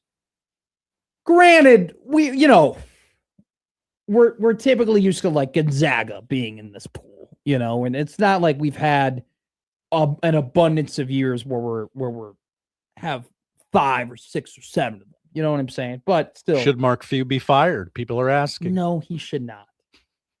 By the way, I love the tweets of if North Carolina fires Hubert Davis, call these guys. They're going to say no, but call them. You got to call Dan Hurley. Even though he said no to the Lakers, you got to call him about North Carolina. You got to call Dusty May. Probably ain't leaving Michigan. He's got a pretty good setup over there. Winning a lot of basketball games, and his team looks complete. But you got to call him. So, it was a good tournament weekend. It was fun. God, what was Kansas doing? They were Bill Self. They didn't come there to play defense. Okay. So first off, they did not have a second option after Darren Peterson. It was also too. I got some beef. Oh, okay. Cal Baptist had this guy. You have beef with Cal Baptist. Yeah, let me tell you, I got beef with everybody. All right, everybody can get it. All right, seriously, I don't care. I'm not above beefing with anybody. Okay, all right, I'm not. I don't care. Everybody can get it. Everybody can take these hands. They got this guy Dominique Daniels, something like that. His last name was Daniels. All right, and Kansas was dominating this game. All right. And did your boy have Kansas minus 14.5? Oh, you bet your ass I did. There it is. All right. And Darren kind of sat out a little bit, and Kansas was just fooling around. And this Dominique Daniels guy kept scoring and hyping up the crowd and going crazy and making everybody excited. They were down 10 with like 3 to go. Like, he wasn't winning the game. Cal Baptist wasn't going to come back and win it. All he did was just mess up my bet and get real happy about it. Like, it was way too little, way too late. This guy was dancing up and down, and he was, well, oh my God, I'm scoring. You're not going to win. Shut up. Just sit in the, Nah, you know when you're playing the Lancers, you gotta kill them when you have the chance. The guy only scored points to mess up my bet. He didn't accomplish anything other than 5 minutes. Did you think that maybe he bet on his own team to cover? Maybe that's why he was so excited. Hey, coach, I know we're going to be down by 20 at some point in this game. That's when you put me in. We'll run the Bel Air Academy offense, and I'll win my bet. Thanks, coach. Screw that guy. Dead to us. What's his name? You had it correct. Dominique Daniels. There's a junior at the Dominique end of it. Daniels Jr. Dead to us. Screw that guy. Okay. Also, I think we got him going here, everybody. Screw the first half Iowa State Cyclones, who missed 11 3-pointers, and also those two teams, Kentucky. Kentucky is an embarrassment. What an embarrassment that was yesterday. And like 21 turnovers. It was kangaroo court basketball that I was watching. All right. They were kicking and throwing the ball around like the Oakland A's in the 01 ALDS. It was disgusting. Oddly specific reference. All right. So stupid. Did I have the over in that game and I missed by 1 point? You bet your ass I did. Dominique Daniels Jr., dead to us. You know what's not dead to us? These Sweet 16 matchups. We give them to you. I'll give you my favorites. Coming up next here on the Zone Radio Network.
Now back to Middays with Matt on 1620 The Zone. Got a lot of Creighton fans in our YouTube chat right now. They're all arguing and being pissy at one another about whether or not Nebraska basketball should be happy or, whatever. I don't know. These people are they're ridiculous. They're just talking. They're just having a conversation. Just be happy. I love Kenneth. Kenneth is having a day right now. All right. Maybe Kenneth should take a back seat. How about that? Whoa. Well, no, I don't want anyone to take a back seat. Sometimes taking a back seat's good. Josh Peterson will be in the back seat of my car today. Today? Yeah, we're going. Are you going to the movies today? We're going to the movies today. Okay. Today will be the first time that I watch a movie that I read the book before. And you will finish this movie tonight. Yeah, I'm going to be at a theater. That doesn't mean you're going to finish it. I'm going to finish it. Stop. Okay. It is kind of a long movie, but Walker's seen it twice already. I know. He's an A-list member. Who the hell does that? That now? was such a flex. He was Dude, like, "Look, guys." He's got to say it to somebody. He was like, he started it off perfectly. He's like, "I don't want to brag or anything." You get like a card for being an A-list member. My dad used to have an AMC Stubs card. I'll tell you right now, I'd go to a bar, I'd flex my Costco membership. Hey, babe, you want to buy in bulk? That's what you need to do. Exactly. Hey, you still hungry for more? It's the Omaha Food Fight presented by Union Bank and Trust. The Savory 16 is underway. The field will once again cut in half as third round voting ends after Wednesday, March 25th. That's coming up real soon. The Edible 8, featuring the 8 remaining contestants, will then run from Thursday, March 26th until the end of the weekend. Vote now at 1620zone.com for your favorite restaurant to see if they advance. Talking about Creighton men's basketball, Creighton head coach Greg McDermott announced his retirement today. Alan Huss, head coach in waiting, no longer get out of that TSA line. Mr. Huss, get in front of the fans at the CHI Health Center here in Omaha. A statement from Fred Hoiberg. Without Greg, I'm not in this business. I don't know if I should thank him for that or be pissed off at him. It's a good line from Fred. It's a great line. Very humble, very funny. You always gotta jab your friends. They're like, oh my God, I'd grab a beer with that guy, Maybe you'll see them on the links together sometime soon. Maybe you will. I'm not saying Fred's going to retire. I'm saying they'll been play known golf. to go golf together. Yeah. They like golf. They're men. They like golf and they like wine. Or at least Fred likes wine. I don't know what drink of choice Coach Mack is. He strikes me as a beer man. Strikes me as a whatever's cold. Greg McDermott strikes me as a Budweiser guy.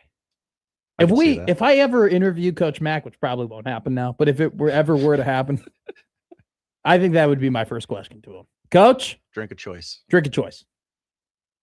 I could see him though. I could see Greg McDermott on the beach though with a pina colada with like one of those little umbrellas. See, I see him I don't even know if this is true about John Bishop, but I see him as a John Bishop type where when I was drinking, there were only 3 beers and we had to choose between those 3 beers, and that's all I'll ever have to choose from. I will not expand my horizons in any way. I don't know. I could just see Coach Mack lean into the big guy with a tropical drink, joke, feed up with it's a big drink. Big drink. Yeah, I'm a big guy, but it's a tropical drink, Sure. Like I could see him in like a Hawaiian shirt with shorts.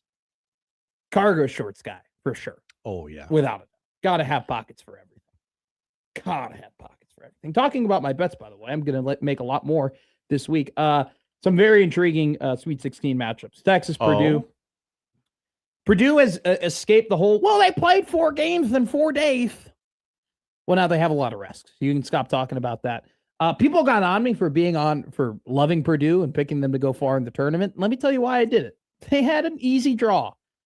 They had the easiest draw out of anybody through this tournament. Seriously. Like Gonzaga was a team, even at the 3 seed, who they'd have to play to get to the Elite 8 that I wasn't remotely threatened by.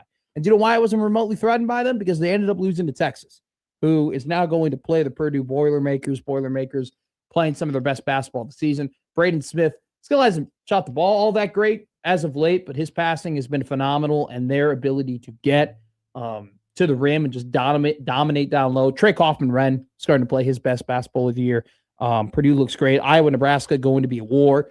I do like the fact, though, that I feel if there were to be a blowout, don't you feel good that you think it's Nebraska instead of Iowa? Like you kind of had the upper hand If here. one was going to blow the other out, Who would sure, do it? Iowa plays a little slower than Now, everyone who's ever played the sport. Some numbers here. So the projected score, according to Sportsline, they have a simulated process, 74-72. Nebraska win is what Sportline is projecting. Good enough for me. Let's go. All right, book it. Advance them. Nebraska do that video where you slap the team name on the bracket. Nebraska against the spread this season, they're 20-13. Iowa's 20-15 against the spread. The line opened up at +2.5 for the Hawkeyes. It's since moved down to +1.5 for Iowa. Nebraska a 1.5 favorite in that one. The money line, it opened at -155 for the Huskers, now down to -131. Money line for Iowa was +130, now +110. The over-under projected to be 133.5. Nebraska this season is a terrible over team. They're 11-23 on the over-unders. A lot more overs, or a lot more unders hitting than overs. I do want to mention, though, there's only been one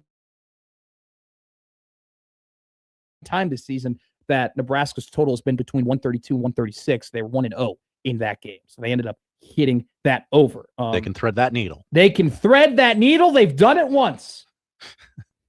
Well, I'm just telling you. I mean, we're by the numbers. By the way, that needle was against Iowa. It was 132.5. Okay, was the over-under. The over hit very convincingly. That actually does change it a little bit. The last time these two teams played, it was 132.5. They actually ended up scoring 159 points. So there you go. Should be a good game. Best bet, definitely the over is what the math is saying. A slight lean goes to the Huskers on the money line, a 58% chance to win the game and go to the Elite Eight, where they will play the winner of Illinois versus Houston. An incredibly intriguing matchup. Offense for Illinois. Defense for Houston. Both of these teams had a pretty comfortable time cruising through the first round. Houston disposed of Idaho. They kicked them. It wasn't even watchable. And then ended up defeating a middling Texas A&M team. So should be a good one. Arkansas, Arizona. I picked the Razorbacks to go to the Final Four. You did. Darius Acuff, to me, one of the two best players in the country right now. Incredible freshman, leading the way. But still, I think the rest of that Arkansas team just very big, very physical, plays super fast, very well coached. They got pushed they got pushed by High Point, but that's a good High Point team. It's a very, very good High Point team, and they had no problem with Hawaii. Bet Hawaii plus 15.5. What a mistake. I didn't have a good week. Oh, no. Be real with you. I didn't lose at all, but I lost enough. You got all the Final Four teams still kicking yeah, around. Right now, your bracket's looking not okay. that everybody cares about your bracket challenge or anything like that. I'm not going to be the stooge that takes a screenshot and puts it on Twitter. Oh, look at me! I picked all the brackets right. Which, by the way, you know what? If you're bragging about your bracket in this economy, all right, shame on you. Oh, congratulations! You picked all the 1s and 2s and 4 seeds to get to the Elite Eight. Oh, to the Sweet 16. Oh, you're so creative. Yeah, you're so creative. You're so cool. It's been the chalkiest tournament ever. You're so good. You're so good at brackets, Mike. Oh, my God. Brag about it more. Shut up. No one cares about your bracket. This definitely feels like a Debbie in accounting. A bad year for Debbie. Title. No, good year for Debbie. You think it's been chalk? Yeah. Debbie ain't picking upsets. Debbie doesn't know any of these this is the year where all the guys who watch college basketball a lot have good brackets. And they go, oh, look at you see this Evan Meyer. I like this guy, this Evan guy on Twitter, Evan Meyer, whatever. He does all the analytics. He goes, two of my 25 brackets is in the 98%. And my simulation's great. Your simulation just picks who the best team is going to win. And then they end up winning. It's been a chalky tourney. Stop bragging about your brackets. Got wild this morning on Happer and Schaefer. Yeah, that's the part of the show I don't listen to. You're prepping hard during that segment. I am getting everything down. Believe it. I'm giving her all she's got, Captain. Iowa beating Texas in the national championship. Oh, is that possible? Oh God. Am I remembering this correctly? No, wouldn't it be the final? I don't remember. It was Iowa winning the national championship over someone equally as unlikely. I'm not trying to disparage our neighbors yet. You can disparage our neighbors. We'll get to that on Thursday. So they would play Houston, and then can you imagine a Nebraska Duke Final Four? Many times in my heart. That'd be crazy. Yeah, they could beat Texas in the national They championship. can, The yeah. bracket Yeah, shakes they're on out the that way. opposite Okay. part. Okay. Because you got to beat Purdue. I mean, Texas would have to beat, dude, Texas would have to go on one hell of a run. So if Texas were to get to the Final Four, they would have had to have beat it. BYU with AJ Dibanska, who Done. Yeah, but what a player. Yeah. Was Oh, the yeah. money worth it if Richie Saunders doesn't get hurt? Yeah, yes, it is. Yeah, I would think so. So they- There's they- nothing in that they little beat lower BYU. half of the bracket. They beat BYU with the probable and maybe number 1 overall pick in the NBA draft. They then would beat Gonzaga. They then would have to beat Purdue. They then would have to probably beat Arkansas or Arizona. And then have to beat one of Michigan, Alabama, Tennessee, and Iowa State to do it. If they were to get to the national championship, it would be one of the greatest runs in March Madness history. We wouldn't know what to do because they were in the play-in Yeah. game, but they're also Texas. So no one's going to be like, hey, Cinderella. But also, they would want to play up the story. Teams in. They'd want to play up the story, but we'd have to think of a different name. Oh, we need to think of a different name for Cinderellas. Because this is a power conference Cinderella. Yeah. You know what? Fringe guy. Fringe friend. Fringe friend. No, don't like it. Snow White, Sleeping Beauty. No, hate that. Jasmine. We would need to come up with a name that would like resemble somebody who almost wasn't invited to the party but was invited to the party. Mm-hmm. Okay. Who barely made the guest list. Oh, you're ready? I'm ready. This is a deep dive. Lay it on me. Wreck-It Ralph. Wreck-It Ralph. I'm gonna wreck it. They would be a. They beat Okay. because Uh-huh. Ralph wasn't invited to the party for Fix-It Felix Jr.'s anniversary. He was very upset that he wasn't invited to the party. And what does he do? He wrecks things. Yeah. You nearly weren't invited to the party. Leader and in then the clubhouse. And then you wrecked it. Texas is a Ralph. Out. It's Cinderella. Yeah. In. They're a Ralph. Who's our Ralph this year? Make the graphic. Go to break. Go to break. Make the graphic. Texas is the Ralph. Here on 1620 The Zone.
What are we watching today, Josh Hopkins?